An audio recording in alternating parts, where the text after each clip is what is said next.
This conference will now be recorded. ये 11th की NCERT है पॉलिटिकल थ्योरी। देखिए, सबसे पहले तो आप ये समझिए कि जो आपके सिलेबस में चीजें दी हुई हैं उनमें से बहुत सारी चीजें ऐसी हैं जिनको हम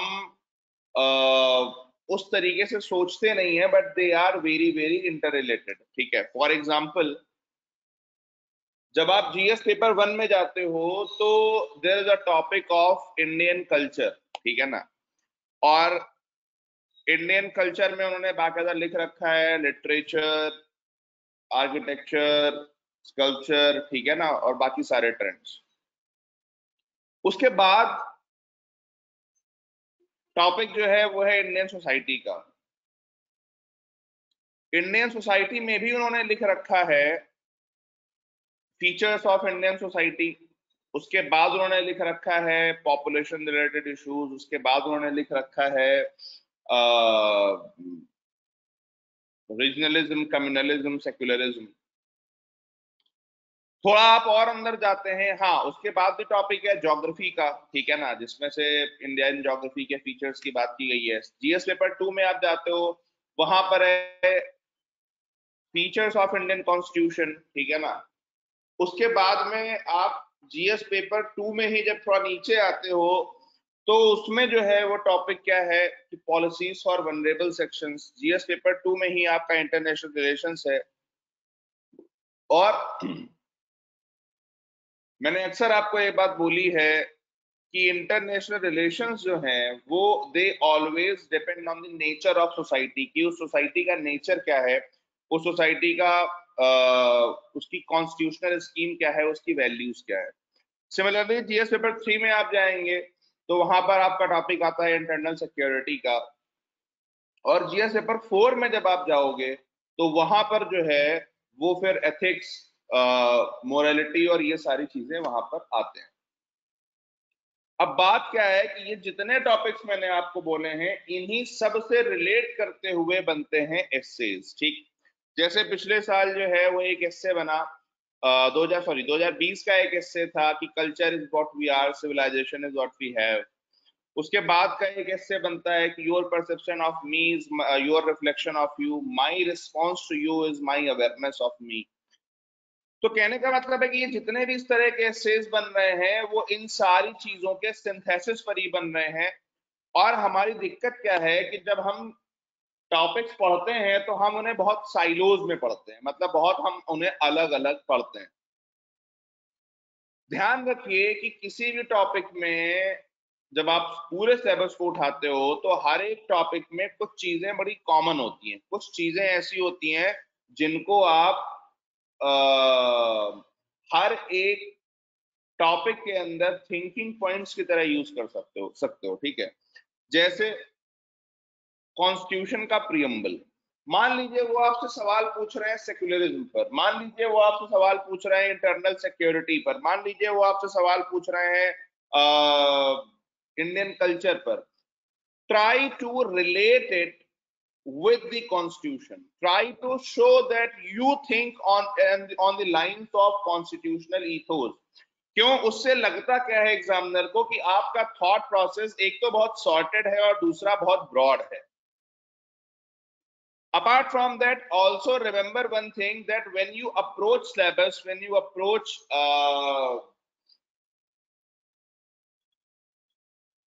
these kind of topics, it is very important to tell examiner कि my thought process is very structured. मतलब सबसे पहले मैं कॉन्स्टिट्यूशन की बात कर रहा हूं, उसके बाद मैं सस्टेनेबल डेवलपमेंट गोल्स एजेंडा की बात कर रहा हूं कि भाई एसडीजी 2030 एजेंडा की बात क्या है। ठीक है ना। और उसके बाद जो है मैं वो कोई एग्जाम्पल या कुछ इस तरह का दे रहा हूं। तो अगर आपके दिमाग में सिर्फ ये चीज है कि भाई हाँ, मैं किसी भी टॉपिक को अप्रोच करते समय सबसे पहले मैं कोशिश करूंगा कि क्या उसमें कोई कॉन्स्टिट्यूशनल एंगल निकल रहा है, क्या कॉन्स्टिट्यूशन में भी क्या वो प्रियम्बल से रिलेट हो रहा है, क्या वो डीपीएसपी से रिलेट हो रहा है, क्या वो फंडामेंटल राइट से रिलेट हो रहा है, क्या वो 11th शेड्यूल से रिलेट हो रहा है, क्या अगर ये सारे पॉइंट्स आपके दिमाग में आ गए तो उस क्वेश्चन पर 4-5 पॉइंट तो आप ऐसे ही लिख दोगे, दैट इज वन। तो हमारा काम क्या है कि ये आपकी पॉलिटिकल थ्योरी की एनसीईआरटी है, वी विल ट्राई टू सी कि ये जो पॉलिटिकल थ्योरी की एनसीईआरटी है इसमें हम कैसे क्या चीजें निकाल सकते हैं। And we will start from chapter number 8 secularism. अब जैसे पहले तो देखो इन्होंने ये प्रियम्बल दे रखा है, ठीक है। We the people of India having solemnly resolved to constitute India into a sovereign sovereign socialist secular democratic republic and to secure among them all justice, social, economic and political liberty of thought, belief, expression, faith and worship, equality of status and opportunity, and to promote fraternity and to promote among them all fraternity, assuring the dignity of individual and the unity and integrity of the nation। ठीक। तो एक चीज हमेशा ध्यान रखनी है कि हम बोल क्या रहे हैं अपने प्रियम्बल में कि we the people of India, ठीक है ना। मतलब पूरा जो प्रियम्बल है या पूरा जो कॉन्स्टिट्यूशन है उसमें प्लेज किसकी है, समझिएगा बहुत ध्यान से। ये अगर हम बोले कि we the people of India ने एक रिजॉल्व ली है कि हम भारत को ऐसा ऐसा ऐसा बनाएंगे, तो इसको ना 3 हिस्सों में आप तोड़ सकते हैं, जो मैं आगे बार बार जिस पर बात करूंगा और जिससे पूरा सिलेबस आपका रिलेट होता है। एक चीज ध्यान रखिएगा कि यहाँ पर रिजॉल्व लेने वाला कौन है। यहाँ रिजॉल्व लेने वाला है we the people of India, यानी कि it is the dream of we the people, it is the resolve, it is the pledge of we the people. और उनकी प्लेज है क्या? To constitute India into a sovereign socialist democratic republic. constitute India into a sovereign, socialist, secular, democratic republic। मतलब हम भारत को ऐसा बनाना चाहते हैं, sovereign, socialist, secular, democratic Republic. ठीक। मतलब नेचर ऑफ स्टेट क्या है भारत का? तो नेचर ऑफ स्टेट ये है sovereign, socialist, secular, democratic Republic. और इस नेचर ऑफ स्टेट को हम पाएंगे कैसे? उसके लिए हमें क्या इंश्योर करना होगा, उसके लिए हमारे वेज क्या होंगे? तो उसके लिए हमने ये वेज रख रखे हैं कि अपने यहाँ जस्टिस इंश्योर करेंगे, लिबर्टी इंश्योर करेंगे, इक्वलिटी इंश्योर करेंगे और फ्रेटर्निटी इंश्योर करेंगे, ठीक है ना। तो ये ध्यान रखिए। मतलब सबसे important source of the people क्या है, सोर्स ऑफ द पावर क्या है? We the people of India, इनकी प्लेज है। उसके बाद इंडिया का नेचर, इंडिया का मतलब इंडिया का इंडियन स्टेट का नेचर कैसा होना चाहिए? तो ऐसा होना चाहिए, sovereign, socialist, secular, democratic Republic. और उसके बाद में इस नेचर को पाने के लिए हम क्या करेंगे, किन चीजों को इंश्योर करेंगे? तो ये हमारे डिलीवरेबल आउटकम्स है, ठीक है ना। तो ये ध्यान रखना। अब इसमें चैप्टर नंबर 8 है सेकुलरिज्म।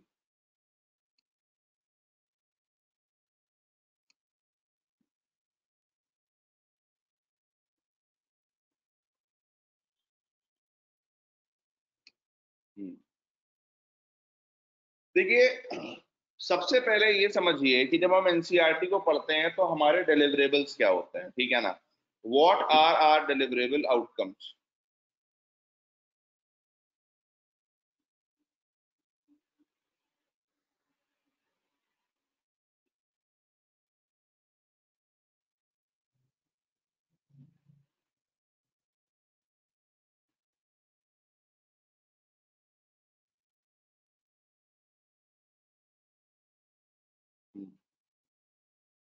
हमारे डिलीवरेबल आउटकम्स क्या होते हैं?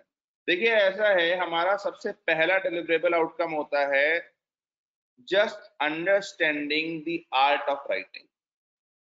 Understanding the art of writing. जब हम एनसीईआरटी को पढ़ रहे होते हैं तो हमारी सबसे पहली चीज क्या होनी चाहिए कि कितनी सिंपल लैंग्वेज में उन्होंने अपनी पूरी बात कह दी है।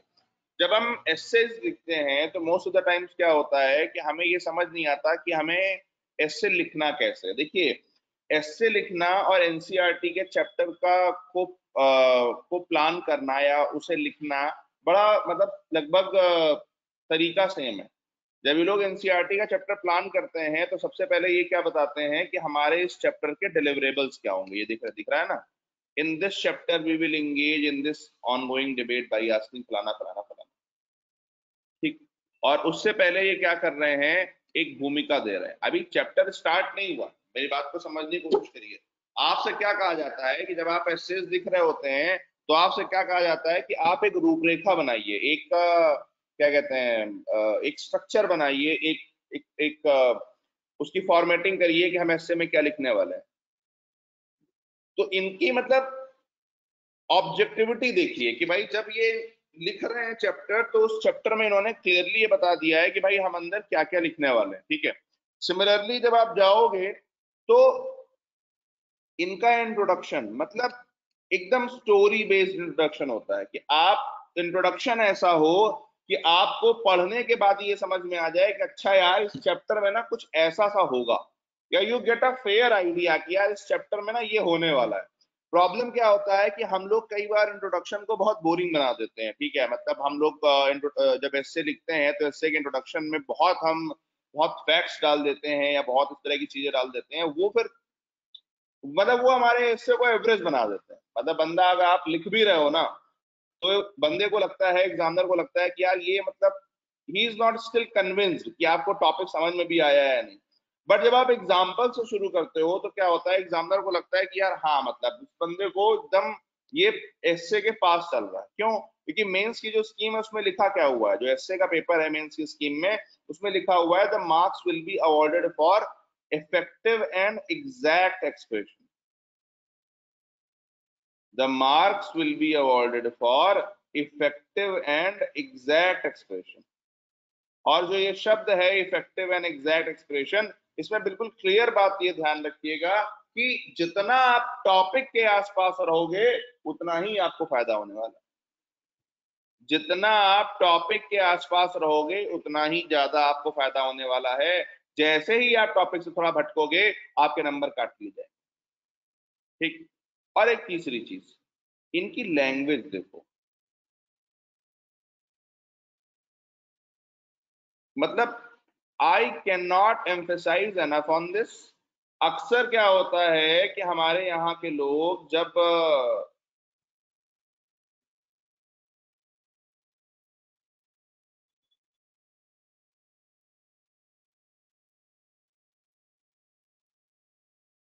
हमारे यहाँ के लोग जब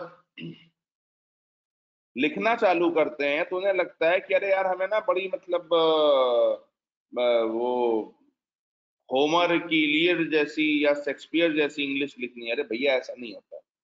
आपका इंग्लिश जो है वो बहुत सिंपल होना चाहिए और बहुत ऐसा होना चाहिए कि you are able to just convey yourself in a lucid manner. कतई आपसे एक्सपेक्टेड नहीं है कि आप बिल्कुल एकदम वो फन्ने का इंग्लिश लिख रहे होंगे, ठीक है ना। That's not needed, that's absolutely absolutely wrong, ठीक। और इन सब के अलावा आप एक बहुत बढ़िया चीज देखिए, ये अमृत है। मतलब लोग अक्सर समझते नहीं है, जब हम प्लान करते हैं मतलब एनसीईआरटी वाले जब लिखते हैं ना, तो इनका जब एक पैराग्राफ खत्म हो रहा होता है तो ये अगले पैराग्राफ का प्लान बता रहे होते हैं उस पैराग्राफ को खत्म करते समय। मतलब there is a this is the art. वो मतलब आप समझो वो कर क्या रहे हैं।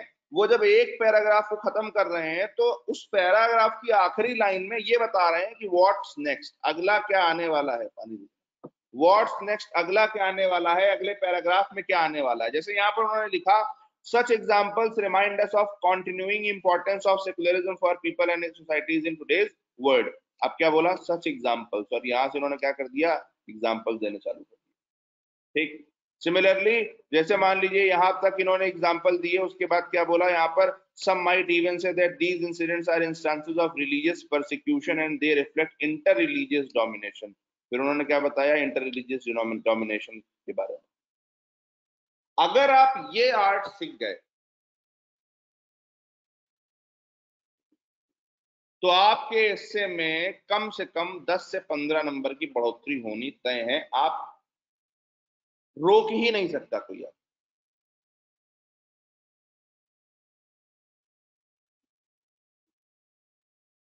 ठीक। तो उसके बाद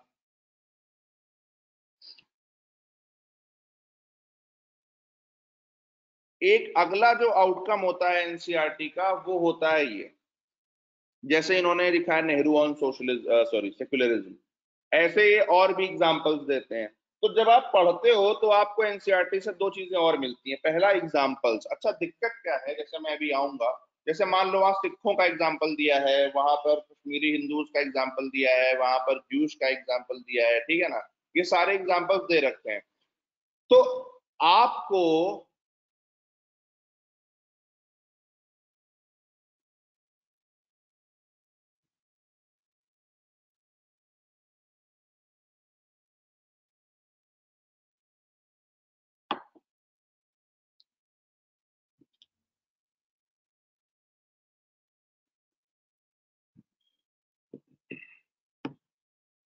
आपको ये ध्यान रखना होगा, आपको ये ध्यान रखना होगा कि आप जब एनसीईआरटी पढ़ते हो तो एनसीईआरटी पढ़ने के दौरान जो एग्जाम्पल्स आपके सामने आ रहे हैं, जो एग्जाम्पल्स आपके सामने आ रहे हैं, उन एग्जाम्पल्स को भी आप जो है वो कैसे अपने एसेज में उतार सकते हो, कैसे उनको आप अपने मेंस के आंसर में उतार सकते हो। ठीक बात है। और उसके बाद लास्ट और सबसे बड़ी चीज इनकी होती है एबिलिटी टू राइट कंक्लूजन। इन्होंने पूरा चैप्टर बताया, ठीक है ना, और उसके बाद क्या किया, इन्होंने कंक्लूजन लिखा। ठीक। जब इन्होंने कंक्लूजन लिखा, तो जैसे मैंने आपको इंट्रो में बताया था कि इंट्रोडक्शन में क्या करते हैं कि दे ट्राई टू एक्सप्लेन एक पैराग्राफ में, कि वो पैराग्राफ पढ़ करके आपको प्रॉब्लम समझ में आ जाए, इस टॉपिक का चैप्टर का आने वाला कंटेंट समझ में आ जाए। कंक्लूजन में क्या करते हैं कि कंक्लूजन में they conclude with again few examples, जो आपको ये बताएं कि भाई चैप्टर में अभी तक हमने जो पढ़ा, जो भी प्रॉब्लम्स हमने देखी, उसका कुछ सोल्यूशन पॉजिटिव चल रहा है। ये देखिए, a great experiment is being carried out in India, watched with razor sharp eyes and with great interest by the whole world. मतलब अक्सर जब लोग मैं मेंस की कॉपियां चेक करता हूं, तो मैं अक्सर ये देखता हूं कि कई बार लोगों का जो कंक्लूजन होता है एसेस का या आंसर्स का, that is very very over critical, that is very very negative, that is very very pessimistic. You need to understand that in your job profile you need to be very very positive in your job profile. You need to be very very constructive and very very optimistic. तो आप कभी भी अपने answer का एस्से का अगर and कर रहे हैं, तो आप क्या करेंगे, it has to be very very constructive criticism, कि हम बहुत कंस्ट्रक्टिवली उस एस्से को अप्रोच कर रहे हैं, हम बताएं ये प्रॉब्लम है, ये सोल्यूशन है। और जब हम खत्म कर रहे हो, जब हमारा कंक्लूजन आ रहा हो, तो कंक्लूजन में हम क्या करें, कंक्लूजन में हमेशा ध्यान रखना है, you must and with optimistic things, positive examples, कि भाई यहाँ पर ये हो रहा है तो हमारे यहाँ भी ये हो सकता है, यहाँ पर ये हो रहा है तो यहाँ भी ये हो सकता है, ठीक है ना। मतलब ऐसा भी नहीं है कि हमें सुपरफिशियल एग्जांपल्स देने हैं, अरे साहब वो बिल्कुल ऐसा हो जाना चाहिए। जैसे मैं अक्सर व्हेन आई रीड आंसर्स, तो मैं पढ़ता हूँ कि मतलब हमें ऐसा कर देना चाहिए है, भारत सरकार को ऐसा करना चाहिए, न मालूम भारत सरकार इनकी मौसिया है, भारत सरकार को ऐसा कर देना चाहिए। अरे भाई, always give viable practical suggestions which are already happening somewhere. The best way in governance is to replicate the successful models. So you must know the successful models and successful examples, and that examples जैसे मैंने अभी बताया वो आपको NCERT से मिलते हैं। तो एनसीईआरटी पढ़ने का पहला तो कितने आउटकम्स मैंने बताए, कोई रिपीट कर सकता है? मैं देखना चाहता हूँ कितने ध्यान से आप लोग सुन रहे हैं। एनीबडी? कितनी चीजें मैंने तो मैं बताई ट्राई कि करूं। हाँ बिल्कुल। सिर्फ पहला तो स्ट्रक्चरिंग, उसके बाद में फॉर्मेशन, फिर एक पैराग्राफ से दूसरे पैराग्राफ में लीड ऑन कैसे करना है, then conclusions to sum up the whole answer, and writing examples, and good practices के एग्जाम्पल्स। बढ़िया। ये आप कहीं लिख लीजिए। देखिए, जानते हैं बच्चों की समस्याएं क्या होती हैं,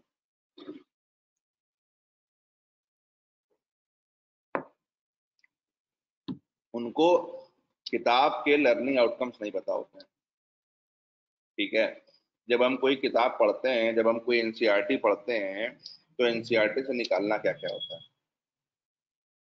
क्योंकि देखिए ये बात बहुत क्लियर है और बहुत सीधी सी बात है कि जब तक आपको ये नहीं पता होगा कि जो बुक को आप पढ़ रहे हैं उससे निकालना क्या है, उसके डिलीवरेबल्स क्या हैं, उसके लर्निंग आउटकम्स क्या हैं, आप मुसीबत में रहेंगे। आप पढ़ते रहिए किताब को, आपको समझिए नहीं आएगा। दुनिया कहती है एनसीईआरटी पढ़ना है, एनसीईआरटी पढ़ना है, अब एनसीईआरटी क्यों पढ़ना है भाई, ये कौन बताएगा? एनसीईआरटी से निकालना क्या है, ये कौन बताएगा? है तो मैंने आपको ओवरऑल 5 चीजें बताई हैं। कुछ भी शुरू करना, अभी मैंने चैप्टर नहीं शुरू किया है, मैंने पढ़ाना नहीं शुरू किया है, मैंने कुछ नहीं करा है, ठीक है। अभी तक जो बोल बच्चन अपन ने किया है उसका लब्बल लुआब क्या है। एनसीईआरटी जब आप पढ़ते हैं तो it is the best way, it is a short, it is a longer essay, ठीक है ना। और जस्ट मिनट, कितने लोग ऐसे हैं जिन्हें याद है कि यूपीएससी के जरा वो कंटेंट एनरिचमेंट और सिलेबस वाला कोई पिन करना ग्रुप पर, सिलेबस एंड कंटेंट एनरिचमेंट कोई पिन करना जो लोग हैं ग्रुप पर उनमें से।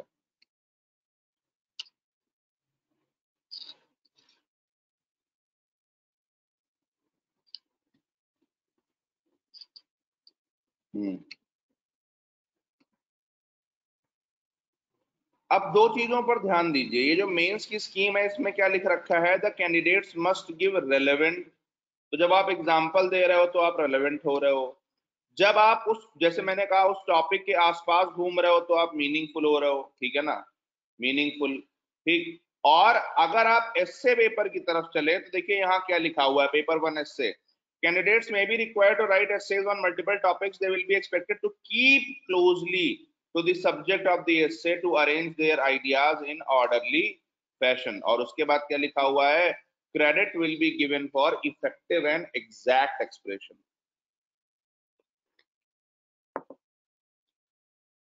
Credit will be given for effective and exact expression. तो एक चीज ध्यान रखनी है, हम जब प्रिपरेशन शुरू करें तो पहले दिन से हमारे दिमाग में ये होना चाहिए, एकदम बेसिक चीज है, जब हम पढ़ रहे हो तो भी हमारे दिमाग में ये होना चाहिए कि हम जो पढ़ रहे हैं उसको हम एस्से में कैसे यूज करेंगे। ये कब पता चलेगा, जब आपको ये पता होगा कि एस्सेस किस तरीके के आ रहे हैं, और एस्सेस किस तरीके के आ रहे हैं उसके लिए क्या करना पड़ेगा, एस्से पेपर अपने सामने रखना पड़ेगा। ठीक बात है। तो कुछ भी पढ़ते समय आपको ये ध्यान रखना होगा कि सवाल कैसे आ रहे हैं, हम उस बुक का, जिस भी बुक को हम पढ़ रहे हैं उसको हम कितना यूज कर पा रहे हैं। तो इसमें मैंने क्या बताया कि सबसे पहली चीज क्या है, एनसीईआरटी पढ़ते समय ये जो ये बताते हैं ये कि हम इस चैप्टर में क्या करने वाले हैं, that is the best way. See, जब आप एक पॉलिसी आउट डॉक्यूमेंट लिखते हो ना भाई, ऐसे मान लीजिए आप बड़े हो कि आईएएस वाईएएस बनो, तो आईएएस वाईएएस बन गए आप, उसके बाद में जो है वो आपने एक पॉलिसी डॉक्यूमेंट लिखना स्टार्ट किया, और जब वो पॉलिसी डॉक्यूमेंट लिखना स्टार्ट किया तो आपको भी यही करना पड़ेगा। आपको क्या इंश्योर करना पड़ेगा, आपको ये इंश्योर करना पड़ेगा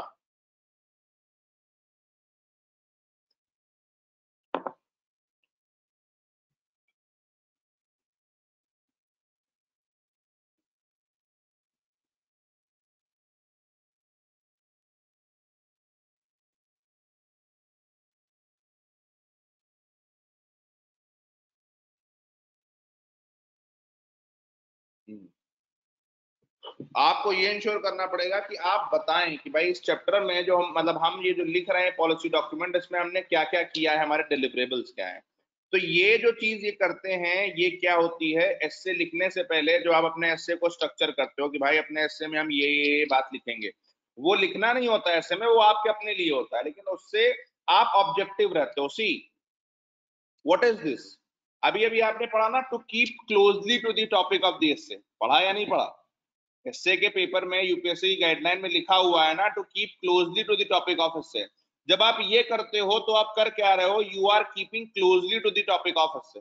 और when you are keeping closely, when you have this कि भाई मुझे अपने एस्से के अंदर ये 4 चीजें एड्रेस करनी है, ये 5 चीजें, 10 चीजें एड्रेस करनी है, तो आप ऑब्जेक्टिव रहोगे, आप उन्हीं टॉपिक्स के आसपास चलोगे, आप इधर उधर नहीं भागोगे।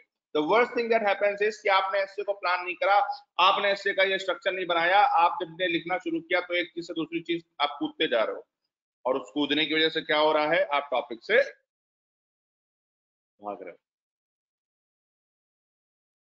ठीक, तो वो ध्यान रखिएगा।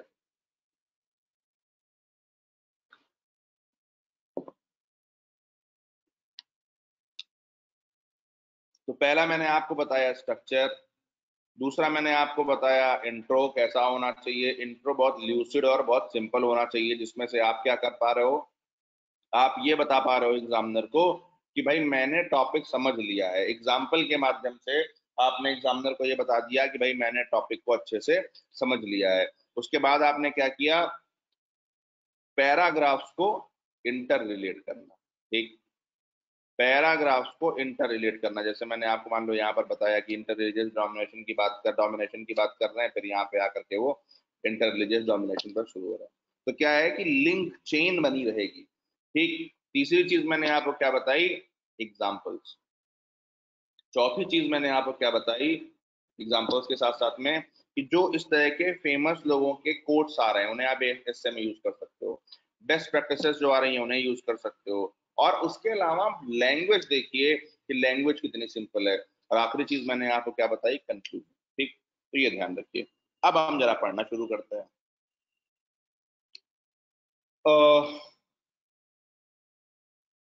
When different cultures and communities exist within the same country, how should a democratic state ensure equality for each of them?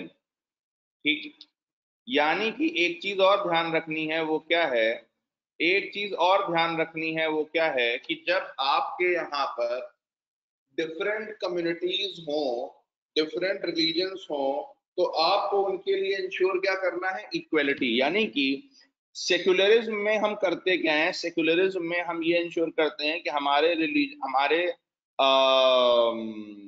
Boundary में रहने वाले, हमारे एरिया में रहने वाले सभी लोग जो हैं वो इक्वली ट्रीट हों।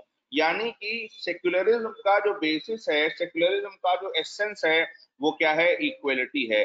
सेक्युलरिज्म हमारे कॉन्स्टिट्यूशन के कौन से आर्टिकल में आता है, तो सेक्युलरिज्म हमारे कॉन्स्टिट्यूशन के आर्टिकल 25 से शुरू होता है और हमारे प्रियम्बल में दिया हुआ है।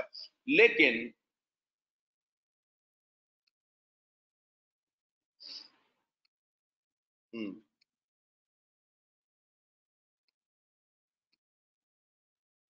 ये रहा, right to freedom of religion. Secularism जो है वो हमारे आर्टिकल 25 से शुरू हो रहा है, freedom of conscience and free profession, practice and propagation of religion. ठीक, और उसके नीचे क्या लिखा हुआ है, subject to public order, morality and health. यानी कि subject to public order, morality and health and to other provisions of this part, all persons are equally entitled to freedom of conscience and right freely to profess, propagate and practice and propagate religion। मतलब इन्होंने क्या कहा, सभी लोगों को ये equal entitlement होगा, और इंपॉर्टेंट शब्द क्या है, इक्वली। ठीक, मतलब सेक्युलरिज्म है क्या, secularism is the notion of equality in matters of practicing religion. बहुत ध्यान से, secularism is a notion of equality, secularism is an extended notion of equality in matters of religion. I repeat, secularism is an extended notion of equality in matters of religion। कितने लोगों को ये बात समझ में आती है, secularism is an extended notion of equality in matters of religion। यानी कि the base of secularism, the essence of secularism lies on essence of secularism lies in equality। और इक्वेलिटी कहाँ है, इक्वेलिटी हमारे कॉन्स्टिट्यूशन का आर्टिकल 14 है, equality before law, the state shall not deny to any person equality before the law और equal protection of law within the territory of India. यानी कि even secularism का base भी क्या है, इक्वेलिटी है। आर्टिकल 25 का बेस भी क्या है, इक्वेलिटी है। यही बात आपके एनसीईआरटी में लिखी है और यही बात आपके यहाँ पर भी लिखी हुई है, ठीक है ना। लेकिन आर्टिकल 25 का मतलब क्या है, आर्टिकल 25 का मतलब है कि भाई साहब आपको स्वतंत्रता तो है अपने रिलीजन की, आपको अपने रिलीजन को मानने की स्वतंत्रता तो है, लेकिन उस पर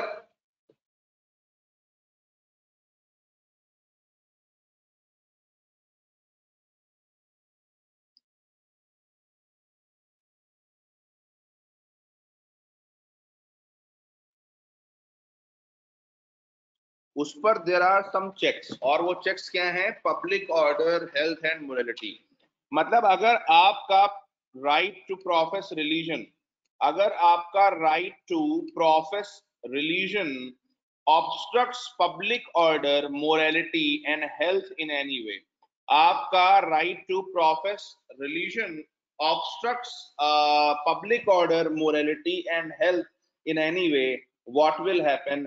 The state can curtail your right to religion। मतलब कोई भी fundamental right, even आपका right to profess religion is also not absolute, तो वो ध्यान रखिएगा। खैर, अब वापस आते हैं। तो ये जो शब्द लिखा है equality for each of them, तो इससे आपने क्या समझा, इससे आपने क्या सोचा कि अच्छा यार सेक्युलरिज्म शब्द भी जो है वो एक्चुअली बेस्ड कहां पर है? इक्वलिटी पर बेस्ड है। यानी कि सेक्युलरिज्म इंडियन कॉन्स्टिट्यूशन के आर्टिकल 25 में है, it is related with Indian constitution article 14, यानी कि आपका जो आर्टिकल 25 है उसका भी एसेंस क्या है? उसका एसेंस आर्टिकल 14 है। ठीक, तो मतलब जस्ट ट्राई टू थिंक जो लिखा है उसका मतलब क्या है और उसका मतलब क्या हो सकता है। ठीक, this is called active reading. Otherwise आप बस पढ़ रहे होते हो अच्छा अच्छा अच्छा अच्छा, लेकिन आप you are not thinking. This is the question, this is the question that emerged in the previous chapter. In this chapter we will try and see how the concept of secularism may be applied to answer that concern. In India, the idea of secularism is ever present in public debates and discussions, yet there is something very perplexing about the state of secularism in India. On the one hand, almost every politician swears by it, every political party professes to be secular. On the other hand, all kind of anxieties and doubts beset secularism in India. Secularism is challenged not only by clerics and religious nationalists, but by some politicians, social activists, and even academics. In this chapter, we will engage in this ongoing debate by asking the following questions. अब आप समझिए, एक बड़ी बढ़िया चीज, एक बड़ी अच्छी प्रैक्टिस, एक बड़ी अच्छी बात ये कह रहे हैं, वो क्या है? वो कह रहे हैं कि हम ये सवाल पूछेंगे, ठीक, इस चैप्टर में। ठीक, what is the meaning of secularism?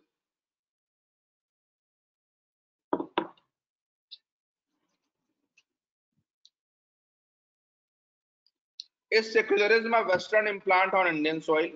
Is it suitable for societies where religion continues to exercise a strong influence on individual lives?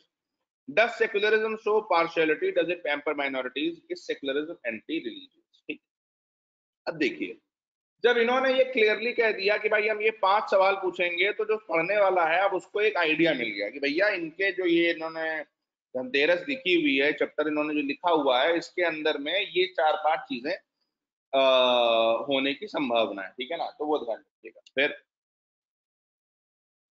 अब आइए, what is secularism? Though Jewish faced discrimination for centuries throughout Europe, in the present state of Israel, Arab minorities, both Christians and Muslims, are excluded from social, political, and economic benefits available to Jewish citizens. Subtle forms of discrimination also continue to persist against non-Christians in several parts of Europe. The conditions of religious minorities in the neighboring states of Pakistan and Bangladesh has also generated considerable concern. Such examples remind us of continuing importance of secularism for people and societies in today's world. क्या कह रहे हैं? कह रहे हैं, though Jewish faced discrimination for centuries throughout Europe.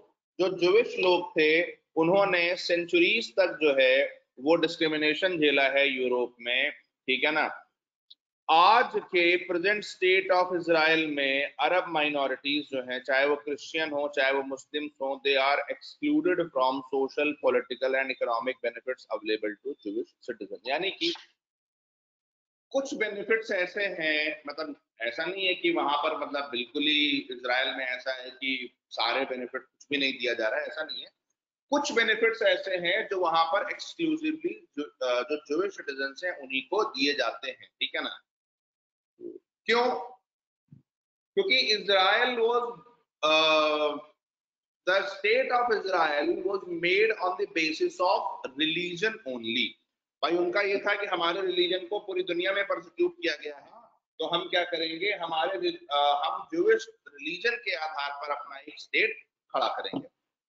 तो Israel में उसकी वजह से क्या हुआ कि जो अदर रिलीजन के लोग हैं वो वहां के सिटीजन्स तो हैं, लेकिन कुछ बेनिफिट्स उनको वहां पर नहीं दिए जा रहे हैं। Subtle forms of discrimination also continue to persist against non-Christians in several parts of Europe. Europe में जो है वहां पर भी क्या है, नॉन क्रिश्चियंस के अगेंस्ट में कुछ ना कुछ किसी न किसी तरह का डिस्क्रिमिनेशन चलता ही रहता है। मैंने आपको मतलब एक एग्जांपल हमेशा याद रखिएगा कि फ्रांस ने क्या किया था एक टाइम पे, फ्रांस ने कहा था किसी भी तरह का रिलीजियस सिंबल पहनना बैन। फ्रांस में किसी भी तरह का रिलीजियस सिंबल पहनना बैन है, मतलब आप बुर्का नहीं पहन सकते, आप टोपी नहीं लगा सकते, आप कुछ और नहीं कर सकते। लेकिन उन्होंने क्या बोला, उन्होंने कहा जो छोटा वाला क्रॉस होता है that is excluded from this because that is fashion statement. जो क्रॉस आता है ना, वो गले में जो छपरी लुंडे पहन के घूमते हैं, ठीक, तो उन्होंने कहा कि वो क्रॉस जो है that is fashion statement, so that is excluded from, ठीक। तो मतलब सोचिए कि कितना सटल फॉर्म ऑफ डिस्क्रिमिनेशन, ठीक। The condition of religious minorities in the neighboring states of Pakistan and Bangladesh has also generated considerable concern. आप लगातार देख रहे हो कि हमारे जो नेबरहुड है, मतलब बांग्लादेश से लगातार आपको न्यूज मिलती है कि किसी न किसी जो वहां पे माइनॉरिटी है, किसी न किसी हिंदू पर किसी दिन कोई टेंपल तोड़ दिया है, कुछ तोड़ दिया। कल अभी पाकिस्तान से न्यूज आई है कि वहां का एक मर्चेंट हिंदू था, उसको मार दिया, ठीक है। Such examples remind us of continuing importance of secularism for people and societies in today's world. In example से क्या पता चलता है हमें कि भाई सेकुलरिज्म क्यों जरूरी है। अब आप जरा इस चीज जगह पर रुक जाइए।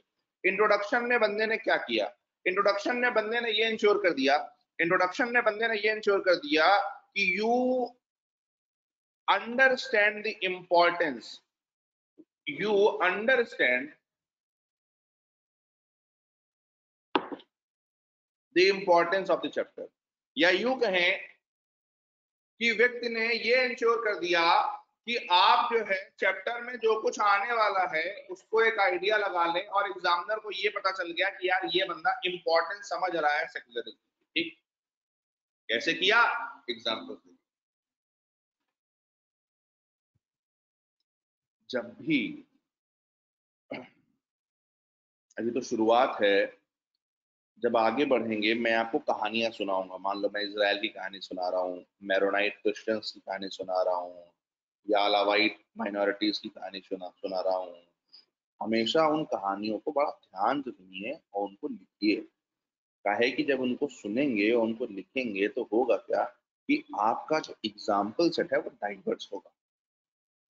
अक्सर मैं देखता हूँ लोगों के पास सबसे बड़ी समस्या जो होती है वो होती क्या है कि उनका जो एग्जाम्पल सेट है इट इज वेरी पुअर, मतलब वो उतना ब्रॉड नहीं होता। उसकी वजह से क्या होता है कि मतलब they are not able to write, they are not able to present the picture in a very good way, है ना।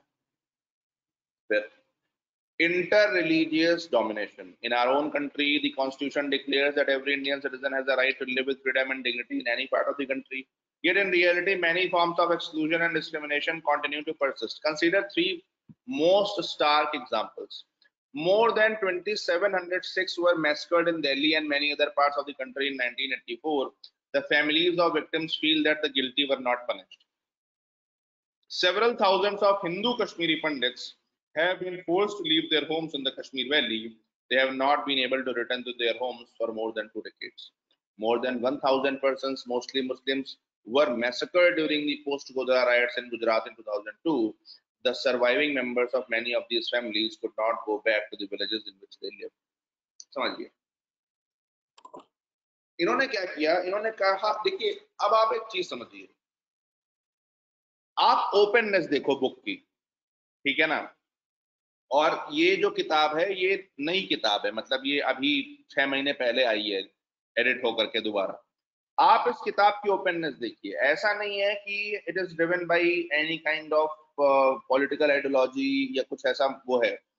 ऊपर इन्होंने आज, जबकि अगर आज ध्यान दें तो आज इंडिया इजराइल बड़े अच्छे दोस्त हैं, फिर भी इन्होंने शुरुआत कहां से की, इन्होंने पहले तो ये बताया कि ज्यूइश लोग बहुत परसिक्यूटेड हुए हैं, जो जनरली किताबों में चर्चा नहीं होती थी, क्योंकि हम लोग वहीं से पढ़ करके आ रहे हैं, सीआरटीसी पढ़ के आ रहे हैं।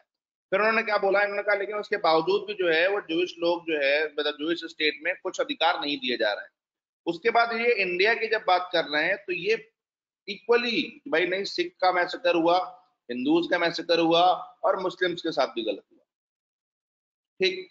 तो इट इज फॉर यू कि आप ये ध्यान रखें कि आपके आंसर में भी इसी तरह की ओपननेस और इक्वलिटी दिखनी चाहिए। किसी एक तरफ झुक करके आप नहीं लिखेंगे कि हम हिंदू हैं, हम मुस्लिम हैं, तो हम मतलब अपना ही सिर्फ बताएं, अपने को ही विक्टिम दिखाएं, और दूसरों के साथ अगर कुछ हुआ है तो हम उसको ना दिखाएं। तो मतलब अब जो एनसीईआरटी आ रही हैं उसमें जिस तरह की क्लैरिटी और जिस तरह की इक्वलिटी दिख रही है, that is commendable and that is a lesson for you. ठीक, सिक्स के साथ मैसेकर हुआ था वो लिखा हुआ है, हिंदू पंडितों के साथ में मैसेकर हुआ था वो लिखा हुआ है, पर थोड़ा नंबर कम लिखा हुआ है, ठीक है ना, सेवरल थाउजेंड लिख दिया जबकि वो लाख में था, ठीक है ना। मुस्लिम्स के साथ में हुआ था तो वो लिखा हुआ है। तो ये इक्वलिटी जो है, ये आपके पॉलिटिकल न्यूट्रलिटी एंड इक्वलिटी, ये आपके आंसर को गाइड करनी चाहिए। फिर what do these examples have in common? They all have to do with discrimination.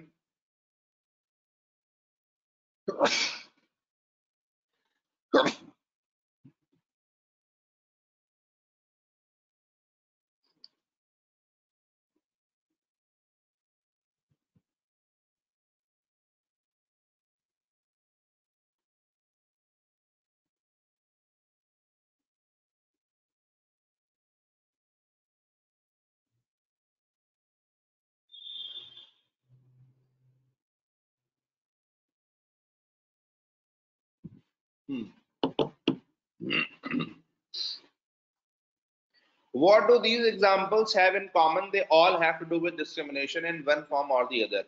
In each case, members of one community are targeted and victimized on account of their religious identity. In other words, basic freedoms of a set of citizens are denied. Some might even say that these incidents are instances of religious persecution and they reflect inter-religious domination. ठीक, क्या कह रहे हैं इन example से हमें क्या पता चल रहा है?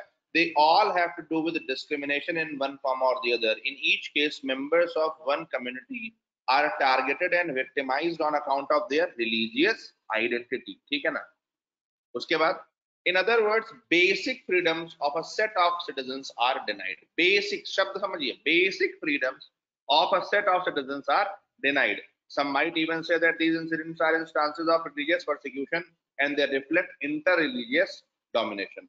Secularism is first and foremost a doctrine that opposes all such forms of inter-religious domination. ठीक, एकदम सॉर्टेड डेफिनेशन लिखी है, इससे अच्छी, इससे न्यूट्रल, इससे सिंपल और इससे यूटिलिटेरियन डेफिनेशन आपको कहीं नहीं मिलेगी। चाहे मतलब वो सेकुलरिज्म को आप वेस्ट ईस्ट साउथ उसमें तोड़ दीजिए, इससे सॉर्टेड डेफिनेशन आपको नहीं मिलने वाली।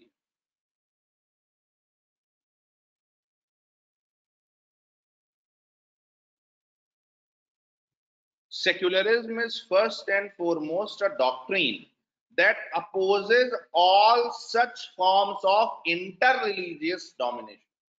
अब मैं आपको एक कहानी सुना। कितने लोगों ने जैन मुनियों को देखा है? जैन मुनि जो होते हैं वो निवस्त्र होकर के चलते हैं समाज में, ठीक। तो क्या हमारे यहाँ पर कभी ऐसा होता है या कभी ऐसा हुआ है कि भाई कोई जैन मुनि जो है वो निवस्त्र होकर के चल रहा हो, बिना कपड़ों के चल रहा हो, और हमने उसको पत्थर मार दिया हो कि आप पागल हैं और आप तो वैसे चल रहे? नहीं हुआ। और आज से नहीं, वो तो कब से चल रहे हैं, हजारों सालों से चल रहे हैं।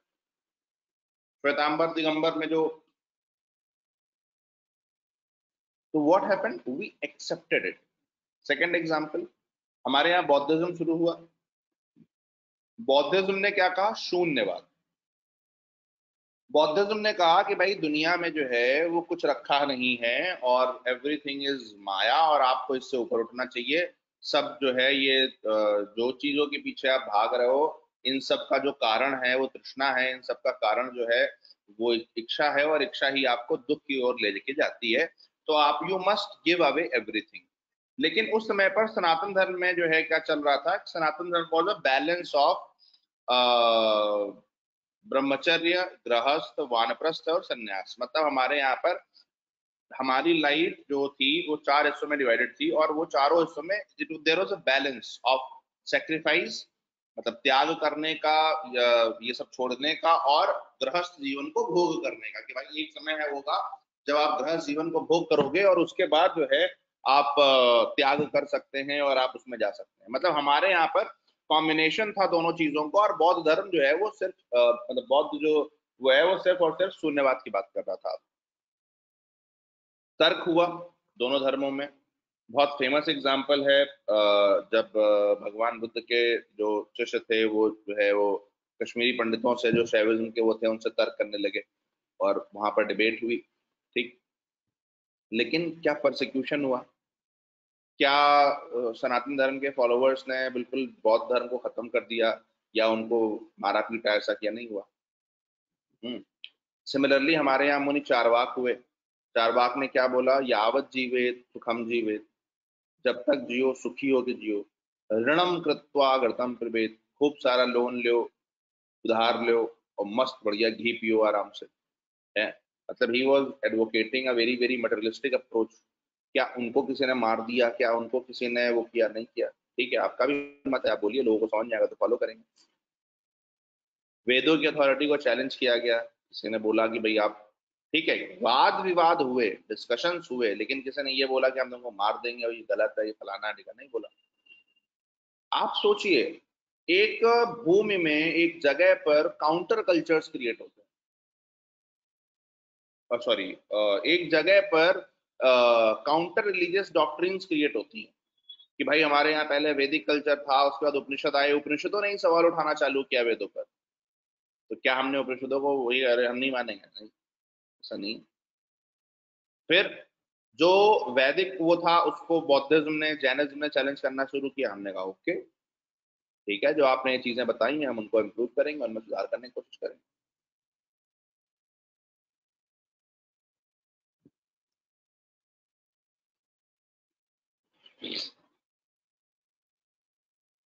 उसके बाद और सेक्ट्स आते चले गए, आजीवक आया, वज्रयान आया, but there was no feeling of hostility, there was no closeness कि हम सुनेंगे ही नहीं कि तुम साले बोल क्या रहे हो, हम मार डालेंगे ना।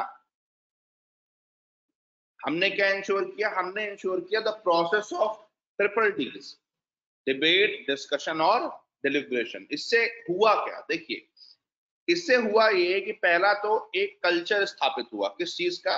If you do not agree with me, if I don't agree with you, even then I support your right to speech. मैं भले ही तुमसे असहमत हूं, लेकिन उसके बावजूद भी मैं तुम्हारे बोलने के अधिकार को, मैं तुम्हारे रिलीजन को मानने के अधिकार को सपोर्ट करूंगा। क्यों? क्योंकि ध्यान रखिएगा, secularism is freedom of religion and it is usually intertwined with freedom of thought. You cannot actually separate Article 19 and Article 25 in Constitution, क्योंकि आर्टिकल 25 क्या कहता है? Freedom of conscience. कॉन्शियंस क्या होता है? आपका अंतर्मन।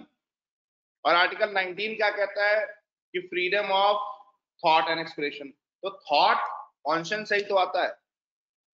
तो आप थॉट को और कॉन्शियंस को, and your thought and conscience leads you towards a religion, कि भाई यार मेरा जो विचार है उसके हिसाब से मुझे ये रिलीजन सही लग रहा है, मेरा जो कॉन्शियंस है मुझे उसके हिसाब से रिलीजन सही लग रहा है, या मुझे कोई रिलीजन सही नहीं लग रहा है, मुझे किसी रिलीजन को फॉलो नहीं करना है, मैं बिल्कुल ऐसे ही रहूंगा।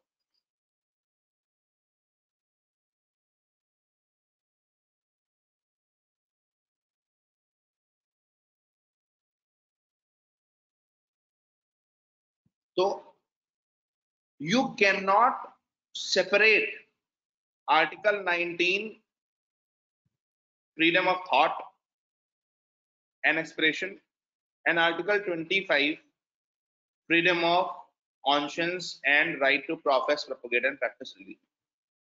तो हमारे यहाँ एक लंबी परंपरा चली जहां पर हमने जो है वो ये इंश्योर किया कि ठीक है भाई, सबसे बड़ा एग्जांपल तो इसमें गुप्त रूलर्स का है, मौर्यंस का है।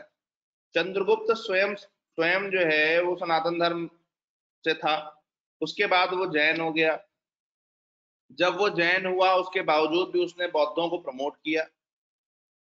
उसके जो सक्सेसर्स हुए उन्होंने भी सेम चीज की कि उन्होंने अगर बौद्धिज्म को भी अपनाया तो भी उन्होंने जो है उसके साथ साथ में बाकी धर्मों का पालन किया।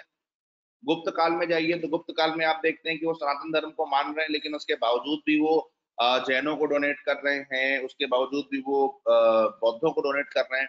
और सबसे टेलिंग एग्जांपल तो आपको साउथ में मिलता है। साउथ के आप पल्लव रूलर्स को उठाइए, चोलों को उठाइए, भले वो एक तरफ सनातन धर्म के बड़े बड़े मंदिर बनवा रहे हैं, इतने मतलब इतना ज्यादा उसमें मेहनत लग रही है, पूरी इतना पैसा लग रहा है, और उसके साथ साथ वो क्या कर रहे हैं, बौद्ध संगीतियां करा रहे हैं, बौद्ध केव्स को डोनेट कर रहे हैं, बौद्ध विहारों को डोनेट कर रहे हैं।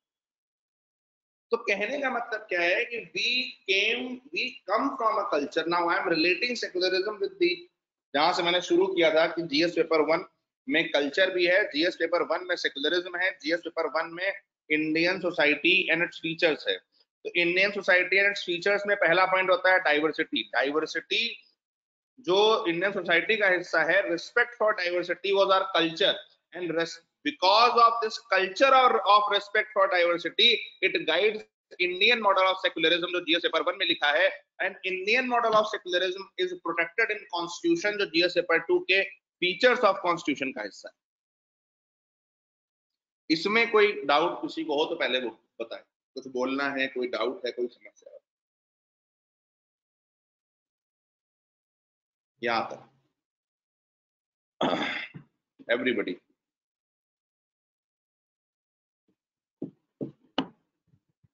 कोई डाउट किसी तरह का?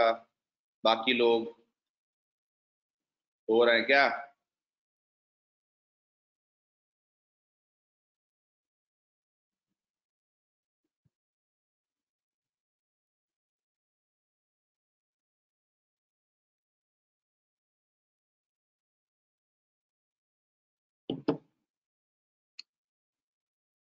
जतिन, ऋचा, तृप्ति,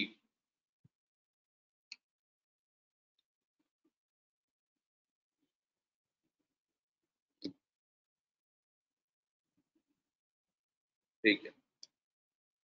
This is, however, only one crucial aspect of the concept of secularism. An equally important dimension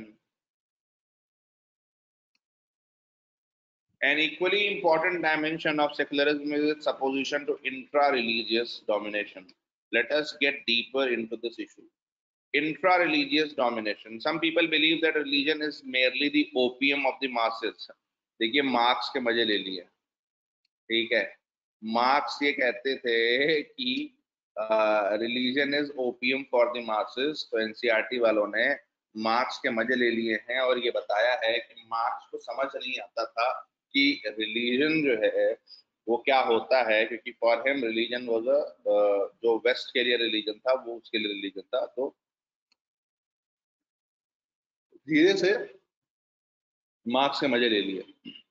And that one day when the basic needs of all are fulfilled and they lead a happy and contented life, religion will disappear. Such a view comes from an exaggerated sense of human potential. It is unlikely that human beings will be ever able to fully know the word and control it. We may be able to prolong our life, but will never become immortal. Disease can never be entirely eliminated, nor can we get rid of an element of accident and luck from our lives. Separation and loss are endemic to the human conditions, while a large part of our suffering is man-made and hence eliminable. At least one of our sufferings is not made by man. Religion, art, and philosophy are responses to such sufferings. Secularism too accepts this and therefore is not anti-religious. बहुत गजब, बहुत ही गजब लिखा है, मतलब out of the word. ठीक, समझिए क्या कह रहे हैं कि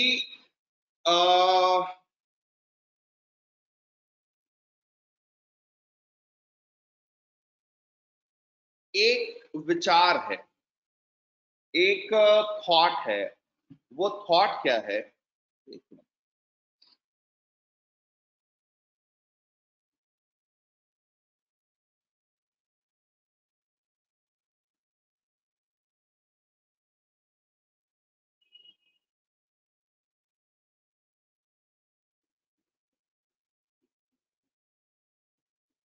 एक थॉट है। वो थॉट क्या है कि देखो, रिलीजन विलीजन ना कुछ नहीं होता है। जब तक आदमी गरीब होता है तब तक वो डरता है, डरने की वजह से जो है वो रिलीजन को मानता है, और जो पॉलिटिशियंस होते हैं वो रिलीजन का यूज करते हैं, और रिलीजन का यूज करके वो जनता को टेम करते हैं, ठीक है ना। तो religion is only opium for masses. It is only a utilitarian concept, and religion has nothing to do with the uh, identity of humans. ये जो स्टेटमेंट है, ये स्टेटमेंट पहली चीज तो रिलीजन को समझता नहीं है कि रिलीजन है क्या, ठीक है ना।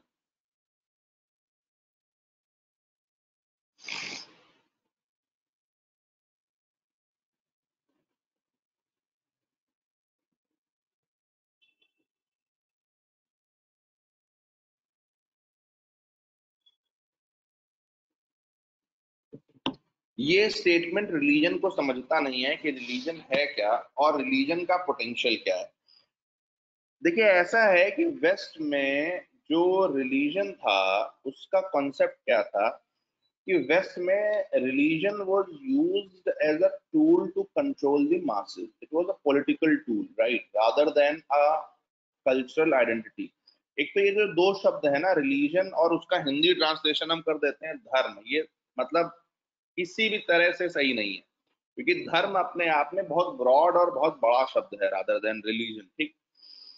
तो वेस्ट में क्या किया जाता था, जैसे मैं आपको एक और कहानी सुनाता हूँ गैलीलियो की, है ना।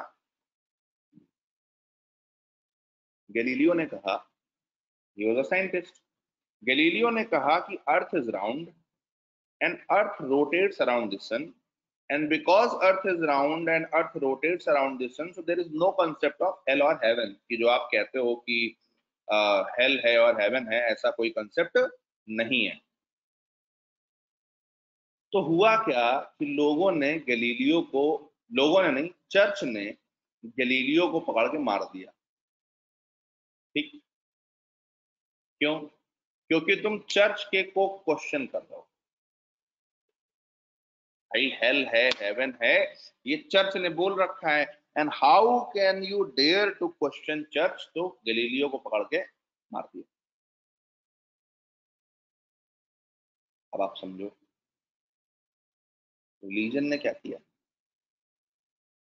अपने यहाँ हमें जो रिलीजन को जो क्वेश्चन कर रहा था, रिलीजन की अथॉरिटी को जो डिग्रेड कर रहा था, उसको उठा के मार दिया।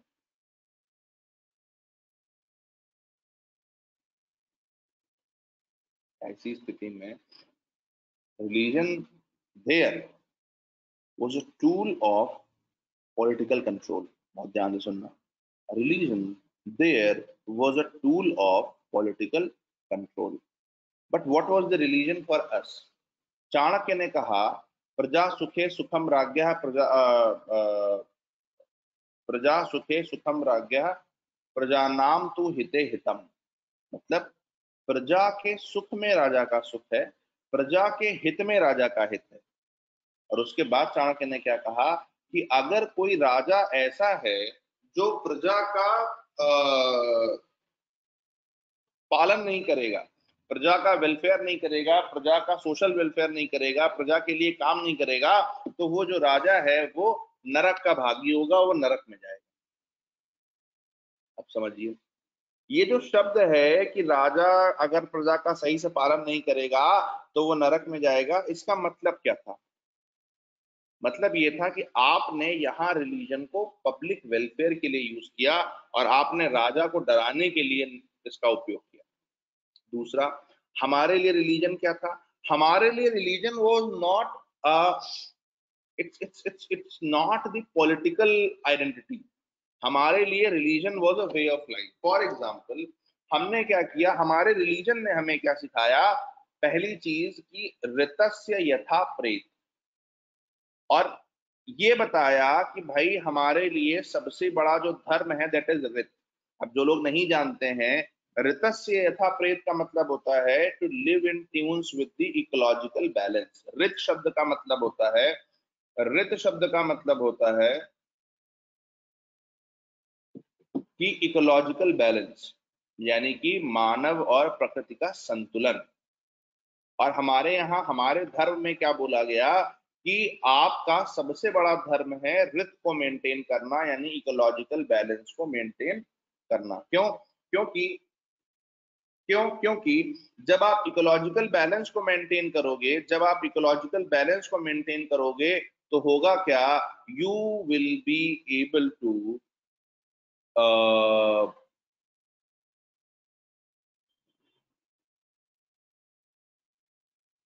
Preserve the order of the world.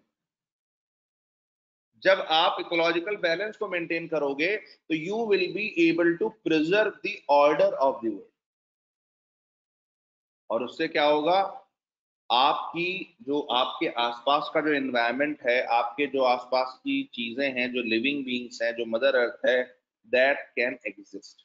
इसलिए हमारे यहाँ बोला गया कि जो रिथ है, इकोलॉजिकल बैलेंस है, that is essence of life.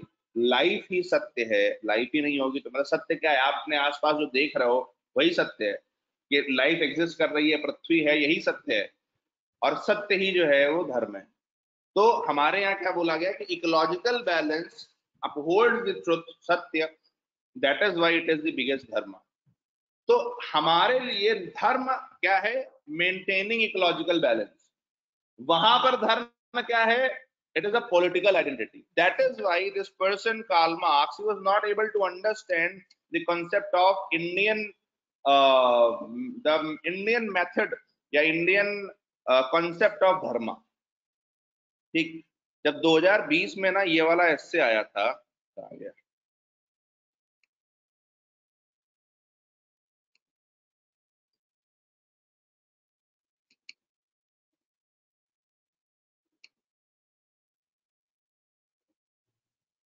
ये रहा,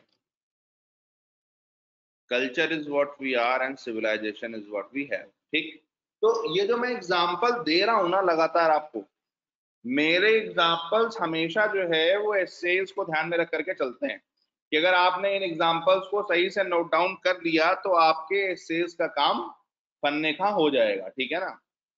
अब जैसे मान लीजिए यही है, तो अभी आपको ये नहीं पता होगा कि कल्चर क्या होता है, सिविलाइजेशन क्या होता है, ठीक है ना, but slowly we will get to understand कि जैसे जब हम ये बात कर रहे हैं कि ऋतस्य यथा प्रेत to live in tunes with the ecology, right. So this is a civilizational value जो आज के 10,000 साल से चली आ रही है, और आज भी हमारे घरों में ये सिखाया जाता है, पेड़ नहीं काटना है, घर में तुलसी लगानी है, पीपल की पूजा करनी है, ये पीपल 24 घंटे ऑक्सीजन देता है। ये क्या है, ये आज भी हमारी सिविलाइजेशन वैल्यूज इटर्नल चली आ रही है।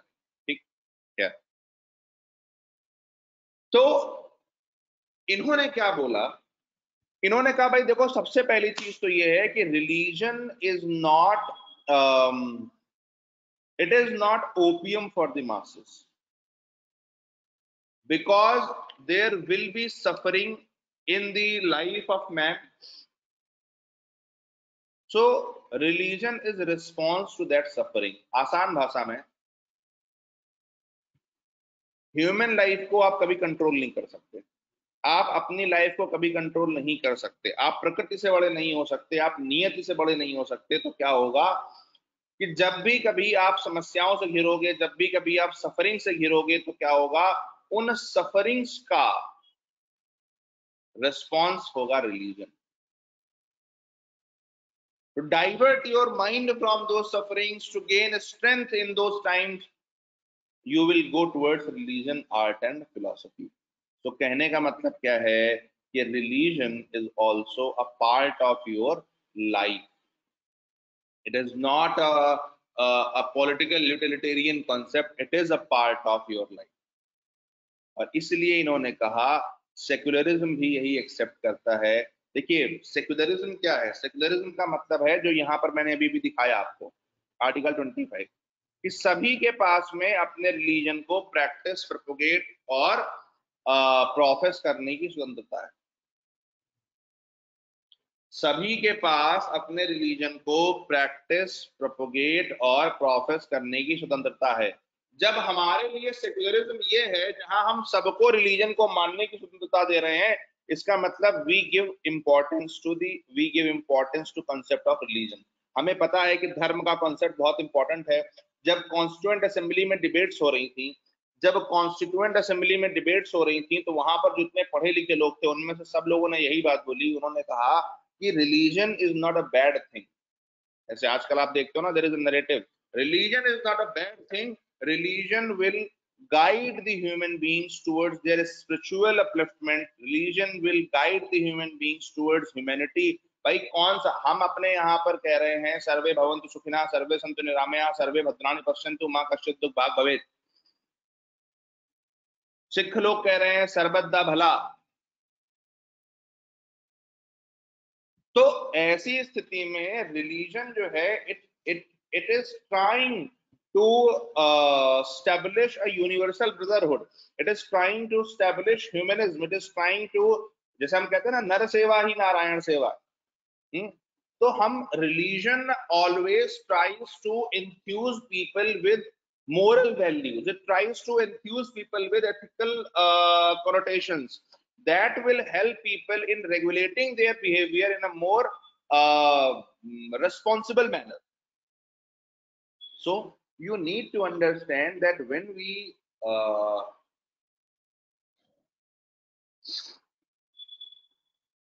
talk about religion, we need to understand that religion is not a bad thing for society if, अब ये शब्द important है, if the religion is number one upholding humanism, number two if the religion is dynamic.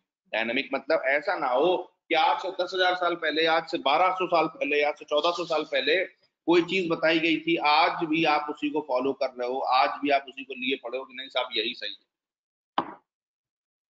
ऐसे धर्म, ऐसे religions जो finality में विश्वास करते हैं कि जो ये बोला गया है यही सही है, वो रिजिड हो जाते हैं। और जब वो रिजिड हो जाते हैं तो क्या होता है, वो समय की मांग के हिसाब से, समय की जरूरतों के हिसाब से अपने आप को बदल नहीं पाते और उसकी वजह से उनमें बड़ी समस्याएं खड़ी होती हैं। आप, बहुत बेसिक सी चीज है, बारिश का पानी हो, एक गड्ढे में भर जाए, बहुत दिन तक भरा रहे, तो क्या होता है, उस पानी से बदबू आने लगती है।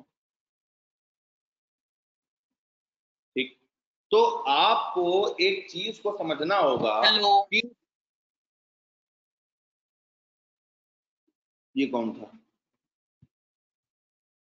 आपको एक चीज को समझना होगा, म्यूट करो, आपको एक चीज को समझना होगा कि जो यहां पर लिखा हुआ है secularism to accept this and therefore it is not anti religious, इसका मतलब ही यही है कि सेकुलरिज्म ये एक्सेप्ट करता है कि रिलीजन जो है it is a indispensable part of human life.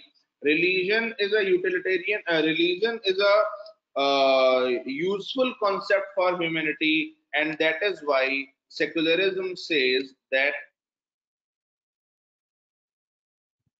everybody must be able to follow their religion, जो उन्हें सही लगे, जो उनके हिसाब से relevant हो, and that is why secularism is not against religion and hence it is not anti-religious। ठीक, और इसका सबसे बड़ा एग्जाम्पल है इंडियन कॉन्स्टिट्यूशन का आर्टिकल 25 जो क्या कह रहा है कि everybody has the right to freely profess, practice and propagate religion, और आर्टिकल 26 जो क्या कह रहा है, freedom to manage religious affairs. So because we understood the importance of religion for everybody, because we understood the importance of religion for humankind, because we understood the importance of religion for the individual, that is why we said that you can freely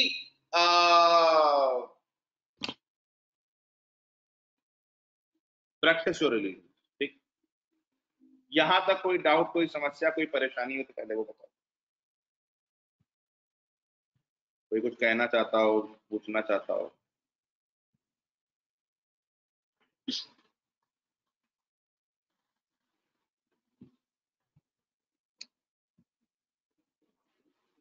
बाकी लोग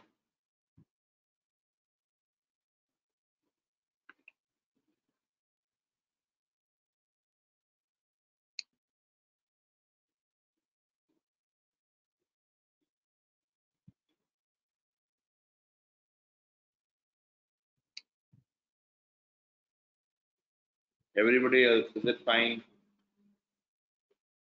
बताते रहना होगा आपको, मैं आगे तभी बढ़ूंगा। कोई डाउट, कोई परेशानी हो तुरंत पूछिए।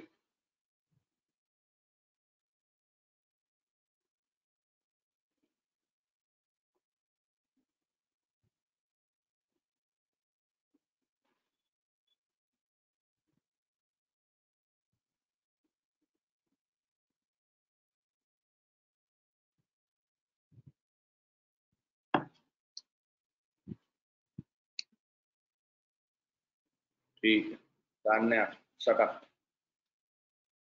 चलिए फिर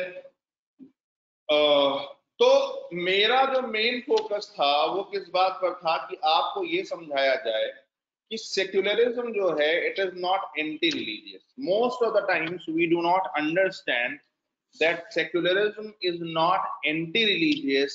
Secularism is not anti-religious. Secularism is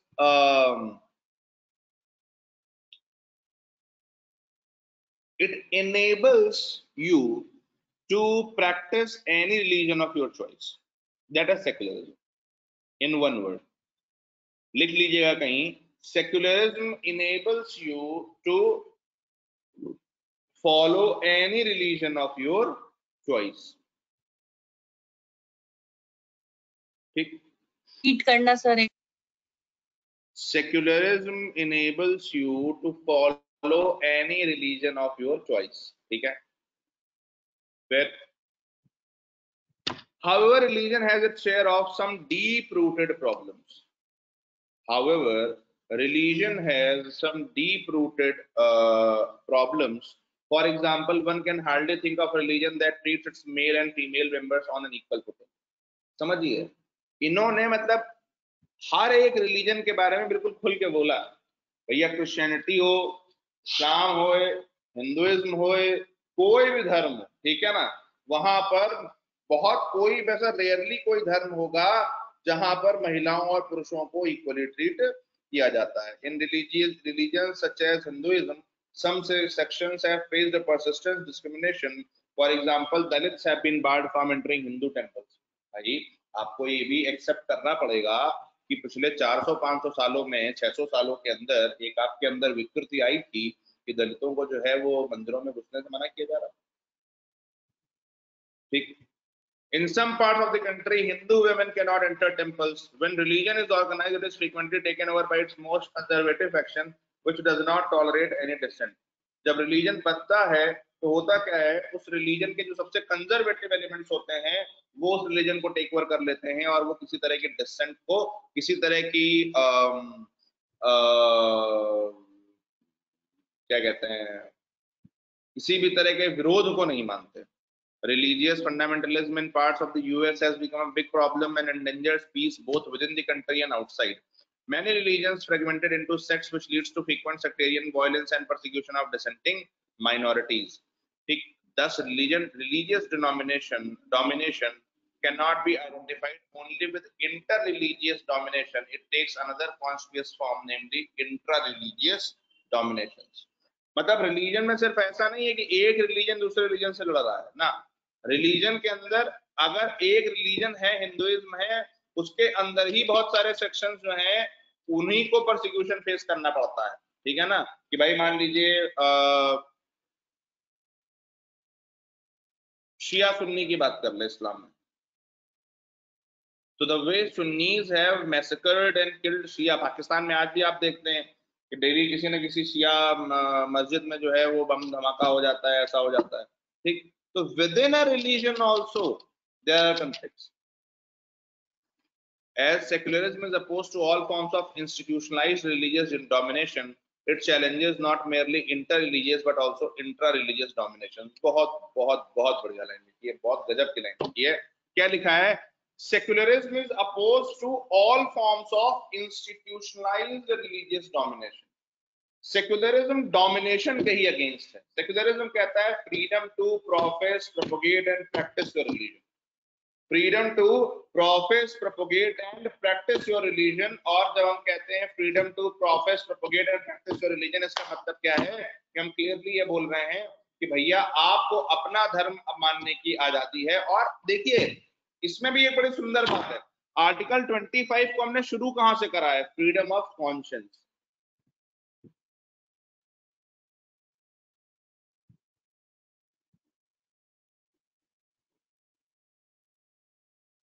जब हमने ये बोला फ्रीडम ऑफ कॉन्शियंस, उसका मतलब क्या है ना, conscience is a more basic term. मतलब कॉन्शियंस का मतलब होता है कि आपकी अंतरात्मा, अब आपकी अंतरात्मा की जो भी आवाज हो. और when we say that freedom of conscience इसका मतलब क्या है? हर एक व्यक्ति का कॉन्शियस अलग अलग होता है। जब हर एक व्यक्ति का कॉन्शियस अलग अलग होता है, उसका क्लियरली मतलब क्या है?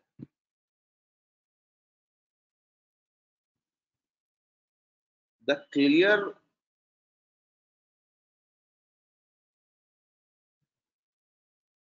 मीनिंग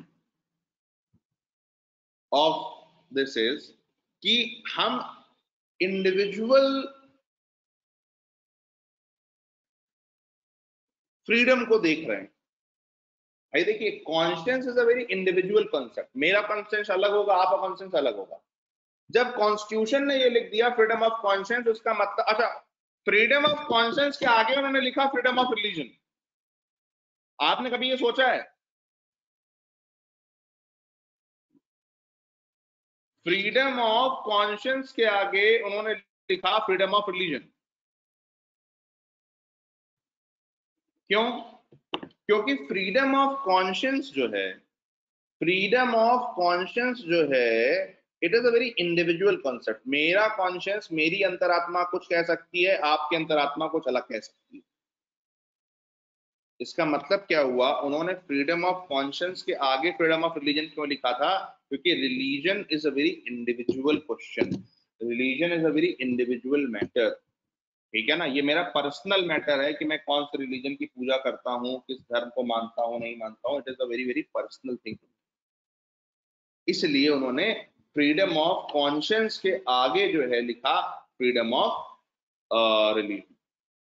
तो मतलब एक तो सेक्युलरिज्म, आपका जो इंडियन मॉडल ऑफ सेक्युलरिज्म है या आर्टिकल 25 है, वो सीधे सीधे कह रहा है कि भाई रिलीजन जो है it is a very private matter, क्योंकि वो कॉन्शियस के साथ रिलीजन को रखता है।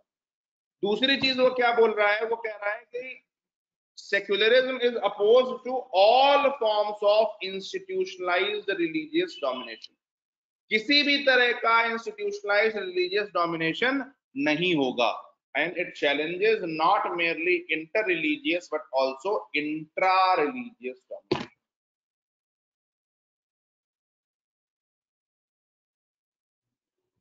दो धर्म आपस में लड़के एक धर्म दूसरे पर डोमिनेट करे, वो तो बैन है ही है, लेकिन एक धर्म के अंदर भी लोग एक लड़े और एक दूसरे को डोमिनेट करें, वो भी गलत। आया ना? ठीक। उसके बाद we now possess a general idea of secularism। It is a normative doctrine which seeks to realize a secular society that is one divide of either intra-religious और इंटर-रिलीजियस डोमिनेशन। बहुत ही, मतलब आप समझ रहे हो कितना सिंपल लैंग्वेज में कितने बड़े कॉन्सेप्ट बताए जा रहे हैं। इतने सिंपल लैंग्वेज में इतने बड़े कॉन्सेप्ट्स को बताया जा रहा है। अच्छा, इसमें एक शब्द आया है नॉर्मेटिव डॉक्ट्रिन। नॉर्मेटिव का मतलब क्या होता है? नॉर्मेटिव का मतलब होता है नॉर्म्स बेस्ड। नॉर्म्स मतलब कोई इस तरह का परंपरा, कोई value based, that is called normative. ठीक। तो नॉर्मेटिव का मतलब होता है नॉर्म्स बेस्ड या कोई वैल्यू बेस्ड। तो we now possess a general idea of secularism। It is a normative doctrine which seeks to realize a secular society that is one divide of in either interreligious or intra-religious dominations, but positively it promotes freedom within religions and equality between as well as within religions। आपने देखा, अभी अभी हमने पढ़ा, यही तो था article 25 में, यही तो लिखा हुआ था। ठीक है ना? all persons are equally entitled to freedom of their conscience and right freely to process, practice and propagate belief। ये तो लिखा है। ठीक। तो secularism first of all bans any religious domination, that is the one। Second, it provides, positively it provides freedom within religion and equality between as well as within religions। दो religions के बीच में भी equality होनी चाहिए और एक religion के अंदर भी equality होनी चाहिए। Within this larger framework, let us now consider a narrower and a more specific question, namely what kind of state is necessary to realize these goals। In other words, let us consider how A state committed to the ideal of secularism should relate to the religion and religious communities. लेकिन इससे पहले मैं आपको यहां पर ले जाऊं, देखिए ध्यान रखिएगा, कोई भी देश जो सेक्युलर होता है उसका मतलब क्या होता है?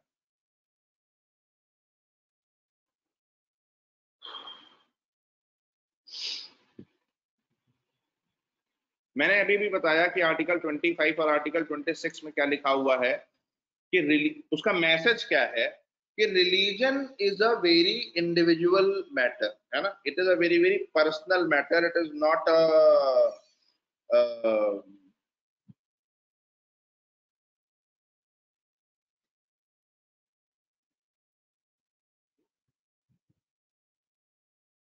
पब्लिक मैटर, है ना। मतलब ऐसा नहीं है कि मतलब भाई हमने ये बोल दिया कि पूरे देश का रिलीजन होगा तो फिर हम सेक्युलर नहीं रहे, ठीक है ना, क्योंकि हमने फिर इंडिविजुअलिटी छीन ली, वो इंडिविजुअल लिबर्टी छीन ली, वो इंडिविजुअल फ्रीडम हमने छीन ली, ठीक। सो पहली चीज हमें समझनी होगी कि secularism essentially means protection of this individual freedom of conscience, कि हम कौन सा धर्म मानना चाहते हैं। दूसरी चीज हमें ये समझना होगा कि जब एक सोसाइटी सेक्युलर होगी तो उसका मतलब क्या है कि आप देखिए, रिलीजन आपका पर्सनल मैटर है, आप कुछ भी करिए, हमें मतलब नहीं, समझिएगा, स्टेट को मतलब नहीं है। कब तक मतलब नहीं है? जब तक तुम्हारा वो पर्सनल मैटर पब्लिक ना बन जाए। मतलब अगर तुम्हारे उस पर्सनल मैटर से, तुम्हारे उस पर्सनल राइट के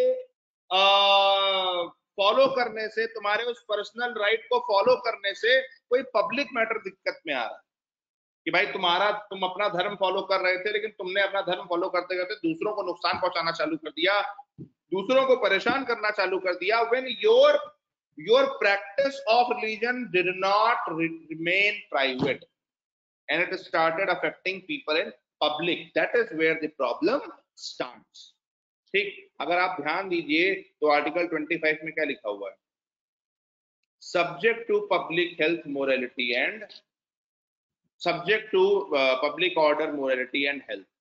पब्लिक ऑर्डर मतलब समाज का जो कानून व्यवस्था है, अगर उसके खिलाफ तुम्हारा धर्म होने लगा तो फिर तुम्हारे पास धर्म को फॉलो करने का अधिकार नहीं है। अगर समाज की मोरालिटी के खिलाफ होने लगा तो फिर तुम्हारे का अधिकार नहीं है। समाज की हेल्थ के खिलाफ होने लगा तो तुम्हें धर्म को फॉलो करने का अधिकार नहीं है। मतलब जब तक तुम्हारा वो पर्सनल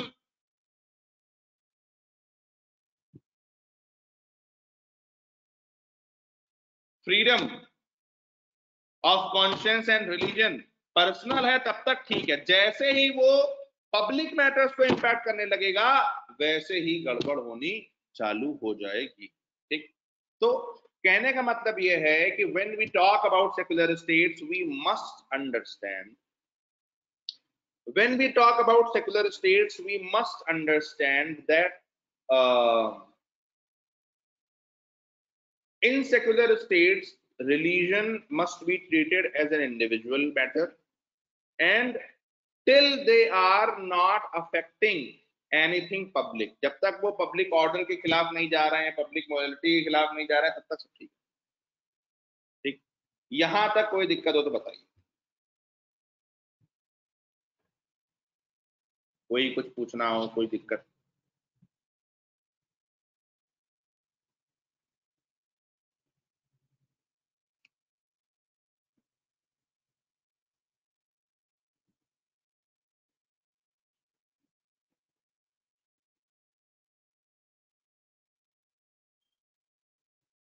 Everybody,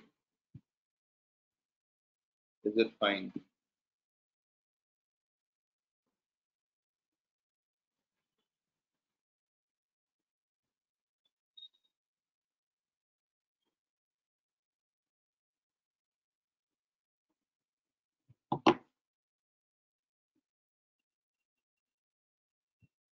मतलब religion and dharma they are two actually different words, ठीक है ना, we will get into that, ठीक। अब आइए अगली चीज पर।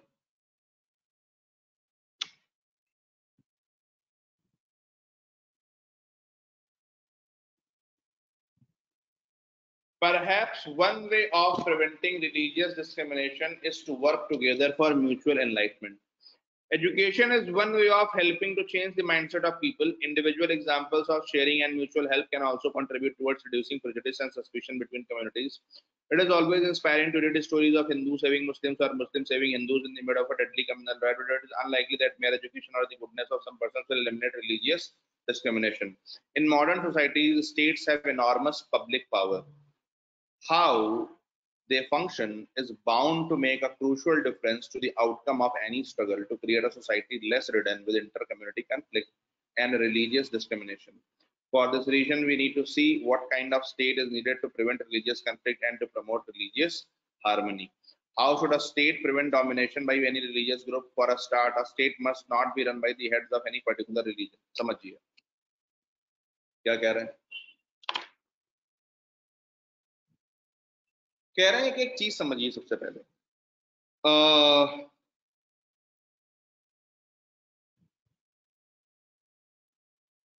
how to prevent the state from getting into a worst state of affairs, right? देखिए हमारे यहाँ पर हमें क्या सिखाया गया था, भारतेषु स्त्रिया पुरुषा नाना वर्णा प्रकृतिते नाना देव अर्चने युक्ता नाना कर्माणि कुर्वते, यानी कि भारत में अलग अलग स्त्री पुरुष रह रहे हैं जो अलग अलग धर्मों को मानने वाले, अलग अलग देवी देवताओं की पूजा करने वाले, अलग अलग तरीके से अर्चना करने वाले, अलग अलग कामों करने वाले, अलग अलग बिहेवियर वाले लोग एक साथ रह रहे हैं। यानी कि हमने एक्नॉलेज किया कि हमारे यहाँ डाइवर्सिटी है और वो एक्नॉलेजमेंट के बाद में हमने उसके हिसाब से जो है वो काम करना चालू किया। That is a one. यानी कि देखिए सबसे पहले तो हमें अपनी सोसाइटी को इस मामले में, अपने लोगों को इस मामले में सेंसिटाइज करना पड़ेगा कि यस यार we are a diverse society, diversity is a norm. Problem क्या है, जब हम क्लोज कम्युनिटीज में रहते हैं, क्लोज सोसाइटीज में रहते हैं, हमें नॉलेज नहीं होता है तो हमें लगता है हम ही हम हैं। That creates a fabric of a very homogenize society कि भाई मेरे अलावा कोई और नहीं, there is no word other than my word, there is no community other than my community, there is no religion other than my religion. This kind of shallowness, this kind of lack of openness creates problem. When आप एकदम से कोई आपके सामने आ गया, आपको लगा कि ये कैसे कर सकते हो तुम, तो ये जो स्टेटमेंट आता है ना, ये कैसे कर सकते हो तुम, that is lack of openness. That is why initially I said that communities, religions must be open and they must be dynamic, they must be able to accept. See, when you inculcate the value of openness, when you inculcate the value of dynamism in your children, in your society, तो क्या होगा, there will be an inherent mutual respect. इसका सबसे बड़ा example क्या है, भारत में अगर आप ध्यान दो तो भारत में जूइश लोग आए, परसिक्यूट होकर के भारत में पारसी आए, लेकिन हमने क्या किया, हमने उनको रखा, हमने कहा नहीं आ पाइए। ठीक, तो कैसे हम किसी एक रिलीजियस ग्रुप के द्वारा बचाएं स्टेट को डोमिनेशन से? तो सबसे पहला क्या लिखा है, a state must not be run by the heads of any particular religion, a state govern directly by a priestly order is called theocratic. देखिए अगर मान लीजिए कोई स्टेट ऐसा है जिसका संविधान में विश्वास नहीं है, जो धार्मिक ग्रंथों के हिसाब से चल रहा है और जो चर्च के द्वारा चलाया जा रहा है या किसी धर्म के द्वारा चलाया जा रहा है, किसी धार्मिक हेड के द्वारा चलाया जा रहा है, किसी मौलवी के द्वारा चलाया जा रहा है, जैसे आपने ध्यान दिया होगा तालिबान, ठीक है ना, वो कहते हैं नहीं नहीं शरिया लॉ लगाएंगे, हम कुरान के एक तरफ से चलेंगे। यूरोप में होता था एक टाइम पे कि चर्च भी चलाती थी, ठीक है ना। अगर ऐसा कोई मामला है तो फिर गलत हो जाएगा।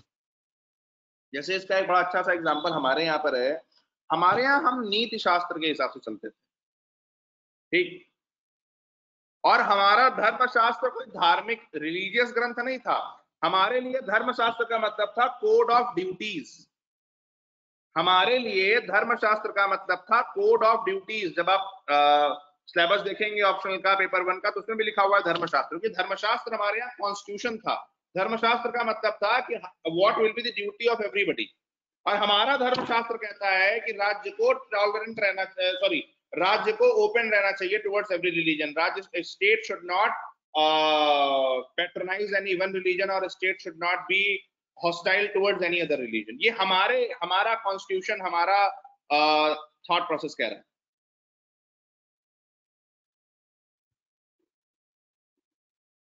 तो पहली चीज क्या है, in a secular state you must ensure that the religious heads are not running the state, and the religious heads are not running states according to a religious document. जैसे भारत में क्या है कि सभी राज्य कॉन्स्टिट्यूशन से चल रहे हैं, that is the way to do it. ठीक, अब मैं एक कदम पीछे लेके जाऊंगा। क्या आपको ये समझ में आ रहा है कि अगर ऐसा नहीं होगा तो एक धर्म दूसरे को मारेगा और जीएस पेपर 3 इंटरनल सिक्योरिटी का इशू खड़ा हो जाएगा? हाँ या ना? कितने लोगों को ये बात समझ में आ रही है कि if you have a if you are a diverse society, then you must promote a culture of living with diversity.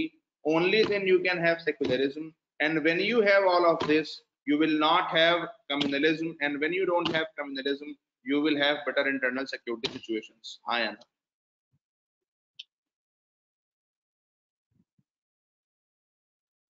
यहाँ तक क्लियर है सभी लोग?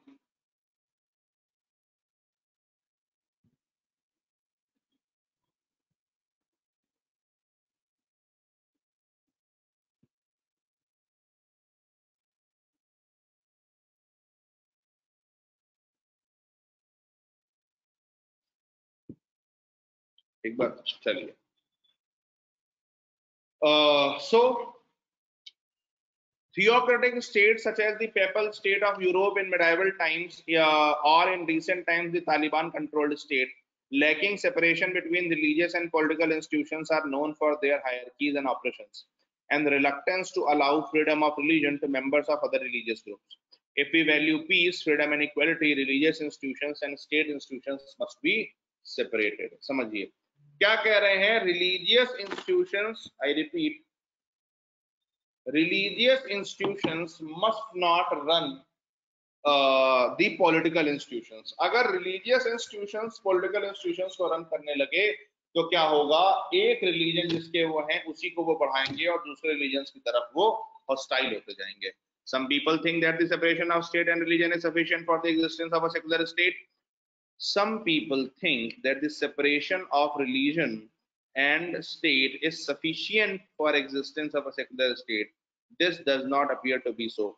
Many states which are non-theocratic continue to have a close alliance with a particular religion. For example, the state in England in 16th century was not run by a priestly class but clearly favored the Anglican Church and its members. Example समझिए, मैंने शुरुआत यहीं से करी थी। Example देखिए, clear example दिए हुए। ठीक, England had an established Anglican religion which was the official religion of the state. Today Pakistan has an official state religion, namely Sunni Islam. Such regimes may leave little scope for internal dissent or religious equality. अगर यार आपने एक धर्म ही बोल दिया कि भाई मेरा ये धर्म है, ठीक, अगर स्टेट ने ये कह दिया कि मेरा ये धर्म है तो बचा क्या?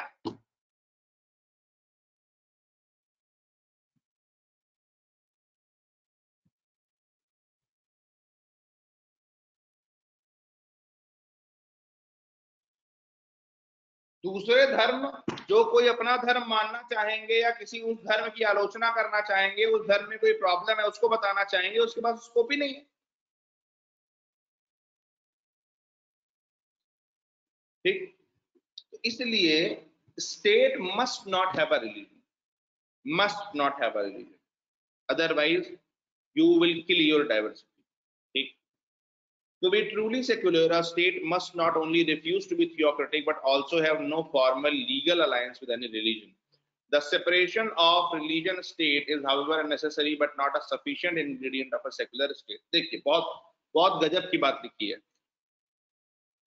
देखिए जो वेस्टर्न आइडिया ऑफ सेक्युलरिज्म है, जो हम कल वाले क्लास में चर्चा करेंगे, जो वेस्टर्न आइडिया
हाँ भाई, आवाज आ रही है?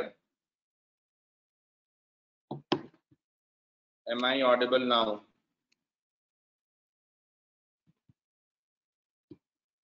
आवाज आ रही है?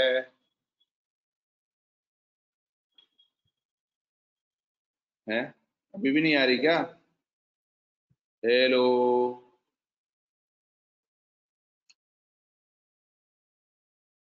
हेलो? आवाज आ रही भाई लोग?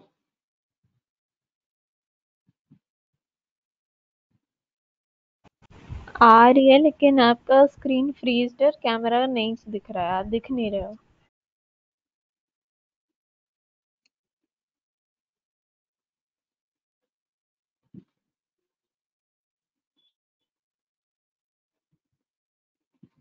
अभी?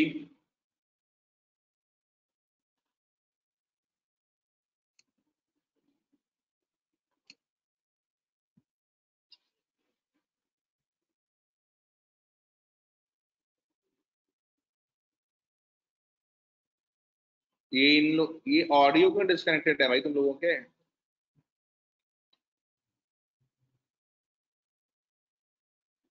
What is happening?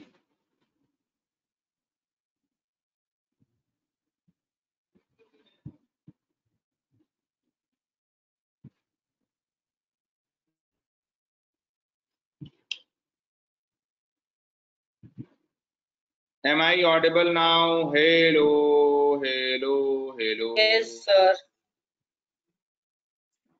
ठीक।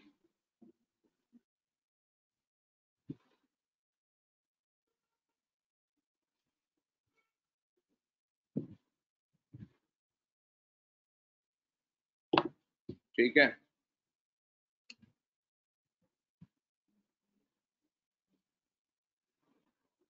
ठीक। तो मैंने आपसे क्या कहा कि देखिए, वेस्टर्न नोशन ऑफ सेक्युलरिज्म जो है वो अपने आप को कहां पर बेस करता है? वेस्टर्न नोशन ऑफ सेक्युलरिज्म ये कहता है कि वेस्टर्न नोशन ऑफ सेक्युलरिज्म ये कहता है कि भाई there would be neutrality of state in matters of religion. बहुत ध्यान से सुनना, कल के लिए मैं हिंट छोड़ रहा हूं। There will be neutrality of religion in matters of state.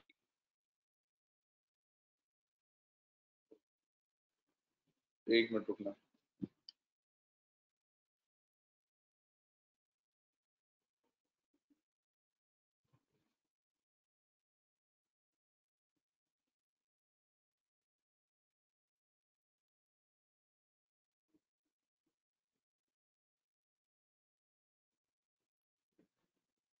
ठीक। So in West, the notion is that there will be neutrality of state in matters of religion. ठीक। न्यूट्रलिटी ऑफ स्टेट का मतलब क्या है कि स्टेट रिलीजियस मैटर्स में नहीं पड़ेगा। और इंडिया में क्या है, इंडिया में स्टेट क्या करता है? इंडिया में स्टेट ये इंश्योर करता है कि रिलीजन्स कॉन्स्टिट्यूशन के हिसाब से ही चलें, कि रिलीजन्स कॉन्स्टिट्यूशन के अगेंस्ट ना जाए। और अगर कोई रिलीजन कॉन्स्टिट्यूशन के अगेंस्ट जा रहा है और उसमें हमें स्टेट को फिर कुछ करना पड़े तो स्टेट कुछ फिर करेगा ही। यानी कि आसान भाषा में मैं कहूं कि वेस्ट सेज कि भाई स्टेट रिलीजन अलग अलग होंगे, there will be neutrality of state in matters of religion, but India says no, we will ensure that the religion is upholding the constitutional mandate. So in India, even if a religion is not upholding a religious mandate, तो क्या होगा? In India, the constitution will ensure that the religion upholds the religious mandate, constitutional mandate, sorry. The constitution will ensure that the religion upholds constitutional mandate. इसलिए हमने ये बोला कि भारत का जो सेक्युलरिज्म है वो रिफॉर्मिस्ट सेक्युलरिज्म है। भारत का जो सेक्युलरिज्म है वो रिफॉर्मिस्ट सेक्युलरिज्म है। और इन जो वेस्ट का सेक्युलरिज्म है वो न्यूट्रल सेक्युलरिज्म है, जहां पर स्टेट और रिलीजन अलग अलग है। ठीक। तो कल जब हम लोग मिलेंगे तो हम क्या करेंगे, कल हम इससे आगे देखेंगे और देखेंगे कि वेस्टर्न और इंडियन सेक्युलरिज्म में डिफरेंस क्या है। अब चलते हैं न्यूज़पेपर की तरफ।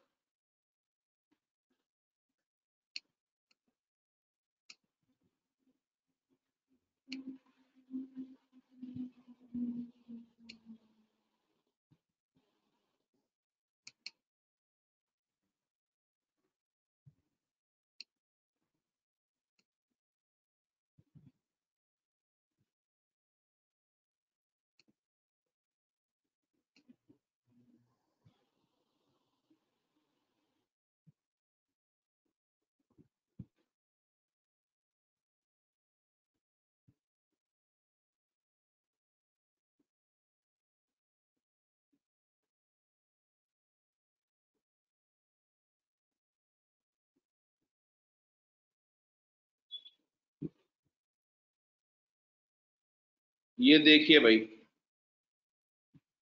पंजाब एंड हरियाणा जो है it is contributing to all kinds of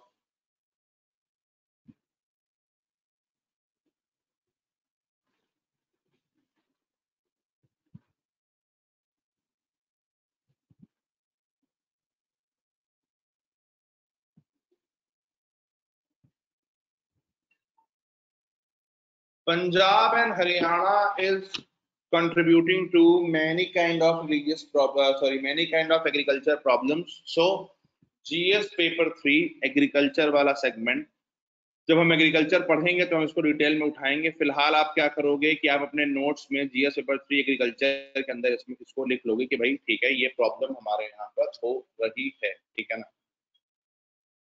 और एक चीज ध्यान रखिए कि पैडी जो है वो 80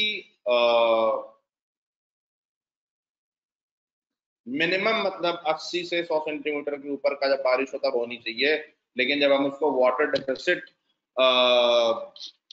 रीजन्स में पैडी करेंगे तो इट इज नेचुरल की सारी इश्यूज होंगे, ठीक है। फिर number of women scientists go up, CSIR head says aiming at further push। क्या GS paper 1 women related issues और GS paper 3 science and technology दोनों में आप इसको डाल सकते हैं। It is a very very good example, ठीक है। फिर उसके बाद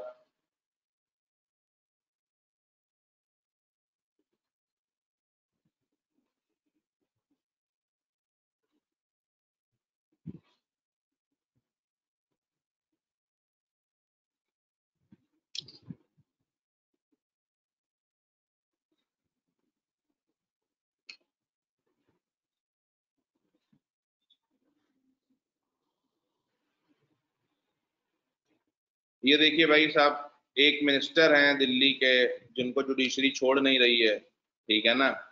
और क्योंकि उन्होंने करप्शन करा हुआ है, तो अब वो ये कह रहे हैं कि हमको ये बोला जाए कि भाई हम अनसाउंड माइंड के हैं, मतलब हम पागल हैं। तो हाई कोर्ट ने बोला नहीं भैया, ये पागल नहीं है, ठीक है। लेकिन इसमें इंपॉर्टेंट क्या है, आर्टिकल 226 रिट जुरिस्डिक्शन, ठीक है ना। तो ध्यान रखिएगा, ठीक, कि आर्टिकल 226 कॉन्स्टिट्यूशन का हाई कोर्ट को रिट जुरिस्डिक्शन देता है कि वो किसी भी मैटर को सुन सकती है, ठीक है। उसके बाद में तो ये क्या हो रहा है,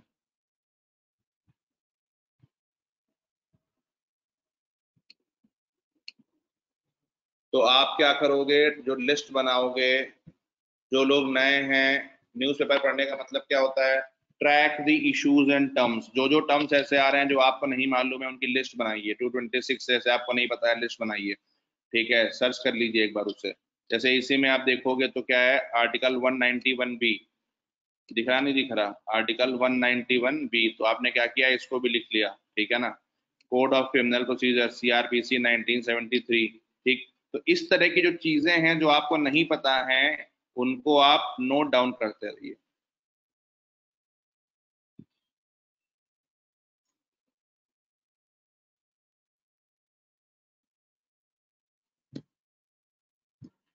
India faces challenge to ensure economic interests protected, Jaishankar in Brazil, ठीक। देखिए, जब इस तरह के कोई मुद्दा आएगा तो आप क्या करोगे, आप उसे पढ़ोगे और पढ़ करके उसमें देखिए ये क्या है ना, if they are generally speech, ठीक है, तो इसमें कई बार बहुत कुछ कंक्रीट नहीं निकलेगा, तो ऐसे आर्टिकल्स को पढ़ लेना है, बट इससे कुछ ठीक है अभी निकल नहीं रहा है, छोड़ देना उसको।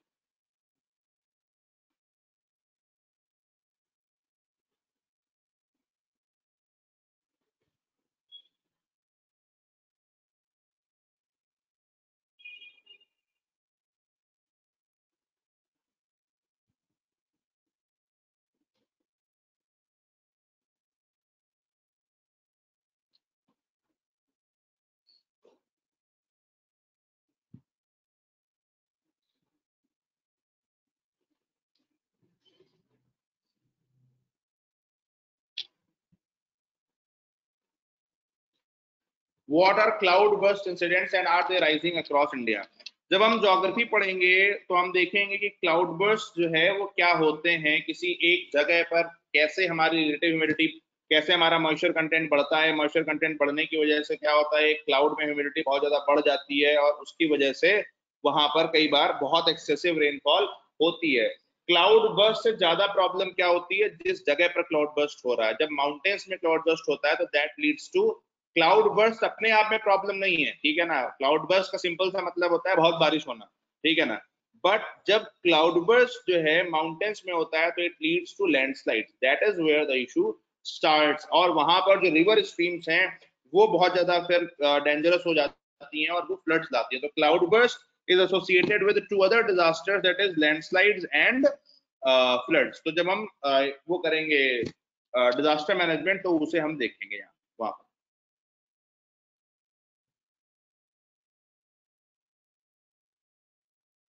अभी पढ़ना है ये?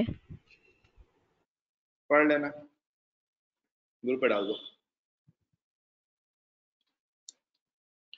अब जैसे यहाँ पर आया PFAs,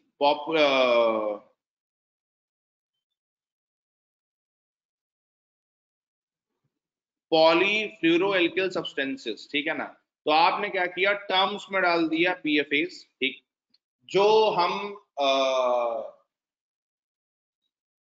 नॉन स्टिक पैन में जो केमिकल्स होते हैं, ठीक है ना, या जो कॉस्मेटिक्स में होते हैं उन्हें हम PFAs कहते हैं, and how they are causing cancer and other diseases, ठीक है ना। तो ध्यान रखिएगा कि PFAs are will be very important for your prelims. तो आपने क्या किया, अपना जो डायरी है उसमें टर्म्स में लिख लिया PFA। इससे क्या होगा, साल भर का आपके पास एक लिस्ट होगी कि साल भर न्यूज में ये टर्म्स थे, तो it will be easy to chase current affairs. PFAs डाल दो टर्म्स में।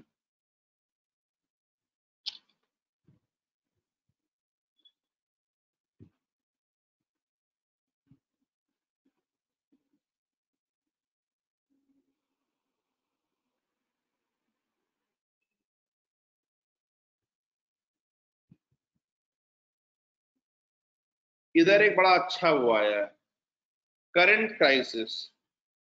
जब आप बिजली को फ्री में देते हो तो यही होता है, ठीक है, तो पढ़ लीजिएगा इसको, it is a good article. GS paper 3 infrastructure में इलेक्ट्रिसिटी वाले पॉइंट में जाएगा। Again, this article is very good. I want summary of this article for Amrit Kal in agriculture, ठीक है ना। Everybody, सभी लोग समरी बना करके देंगे। मैंने बहुत बार बोला है, summary writing is the first starting of your answer writing. तो कृपया इसकी समरी बना करके दें, बहुत अच्छा आर्टिकल है ये, ठीक है ना। जब हम एग्रीकल्चर पढ़ेंगे तो हम इसको और डिटेल में देखेंगे। ब्रोकन पिक्चर छोड़ दीजिए।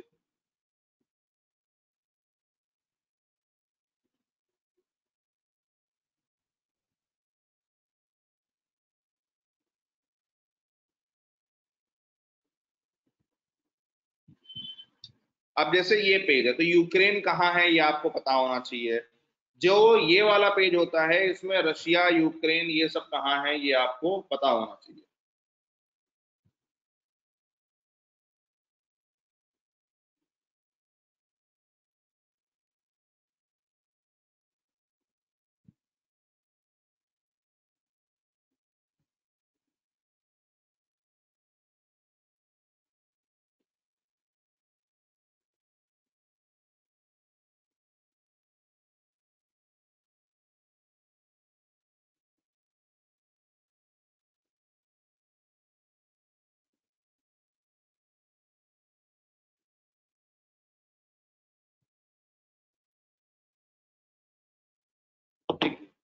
तो आप जब भी ये इंटरनेशनल वाला पेज पढ़ेंगे तो यू मस्ट नो कि भाई ये जगह कहाँ पर है। Polio in US, Ukraine, Israel reveals rare risk of oral vaccine, ठीक है, ये पढ़ लीजिएगा कि भाई ओरल वैक्सीन के कुछ रिस्क होते हैं और पोलियो के रीसर्फेस होने की वजह से वो आ रहे हैं। अब उसमें भी जैसे है इजराइल, UAE वगैरह, तो वो भी आप देखेंगे। Japan looks deployed long range missile. अब देखिए, कल अभी हम लोग इंडो पैसिफिक पढ़ रहे थे, जापान की बार बार बात कर रहे थे, ठीक है ना, कि भाई चाइना जो है वो जापान के लिए भी खतरा है। जापान अब क्या कर रहा है, कह रहा है कि हम भी लॉन्ग रेंज मिसाइल्स डिप्लॉय करेंगे। तो बहुत बढ़िया वो है, कल जो हम पढ़ रहे थे उसी का एक कंटिन्यूएशन है। तो आपको पता होना चाहिए कि जापान की लोकेशन एक बार कौन से सी में है, जापान सी कहाँ है, ईस्ट चाइना सी कहाँ है, एटलस में एक बार आप इसे देखेंगे। फिर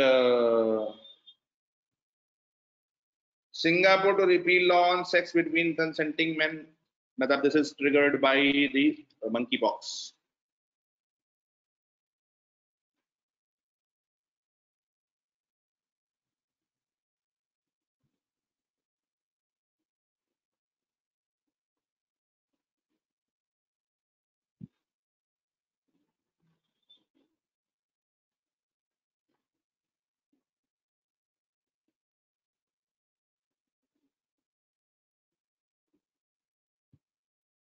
ये चल रहा था कि यूपीआई पे वो चार्ज लगाने वाले उन्होंने मना कर दिया, ऐसा कुछ नहीं है।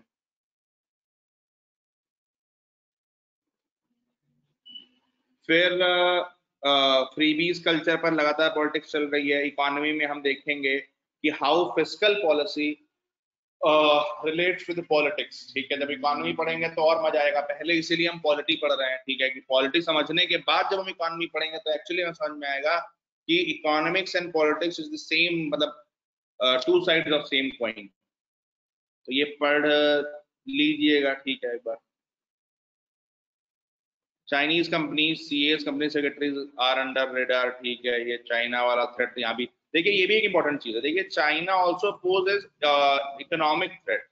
मैं क्यों चाइना चाइना इतना ज्यादा कर रहा हूँ कि वो लगातार न्यूज में आ रहा है। ठीक है ना, तो ये भी पढ़ लीजिएगा, how China poses economic threat. तो दिस इज योर न्यूज़पेपर। अब आप दो चीजों को ध्यान दीजिए, जैसे मान लीजिए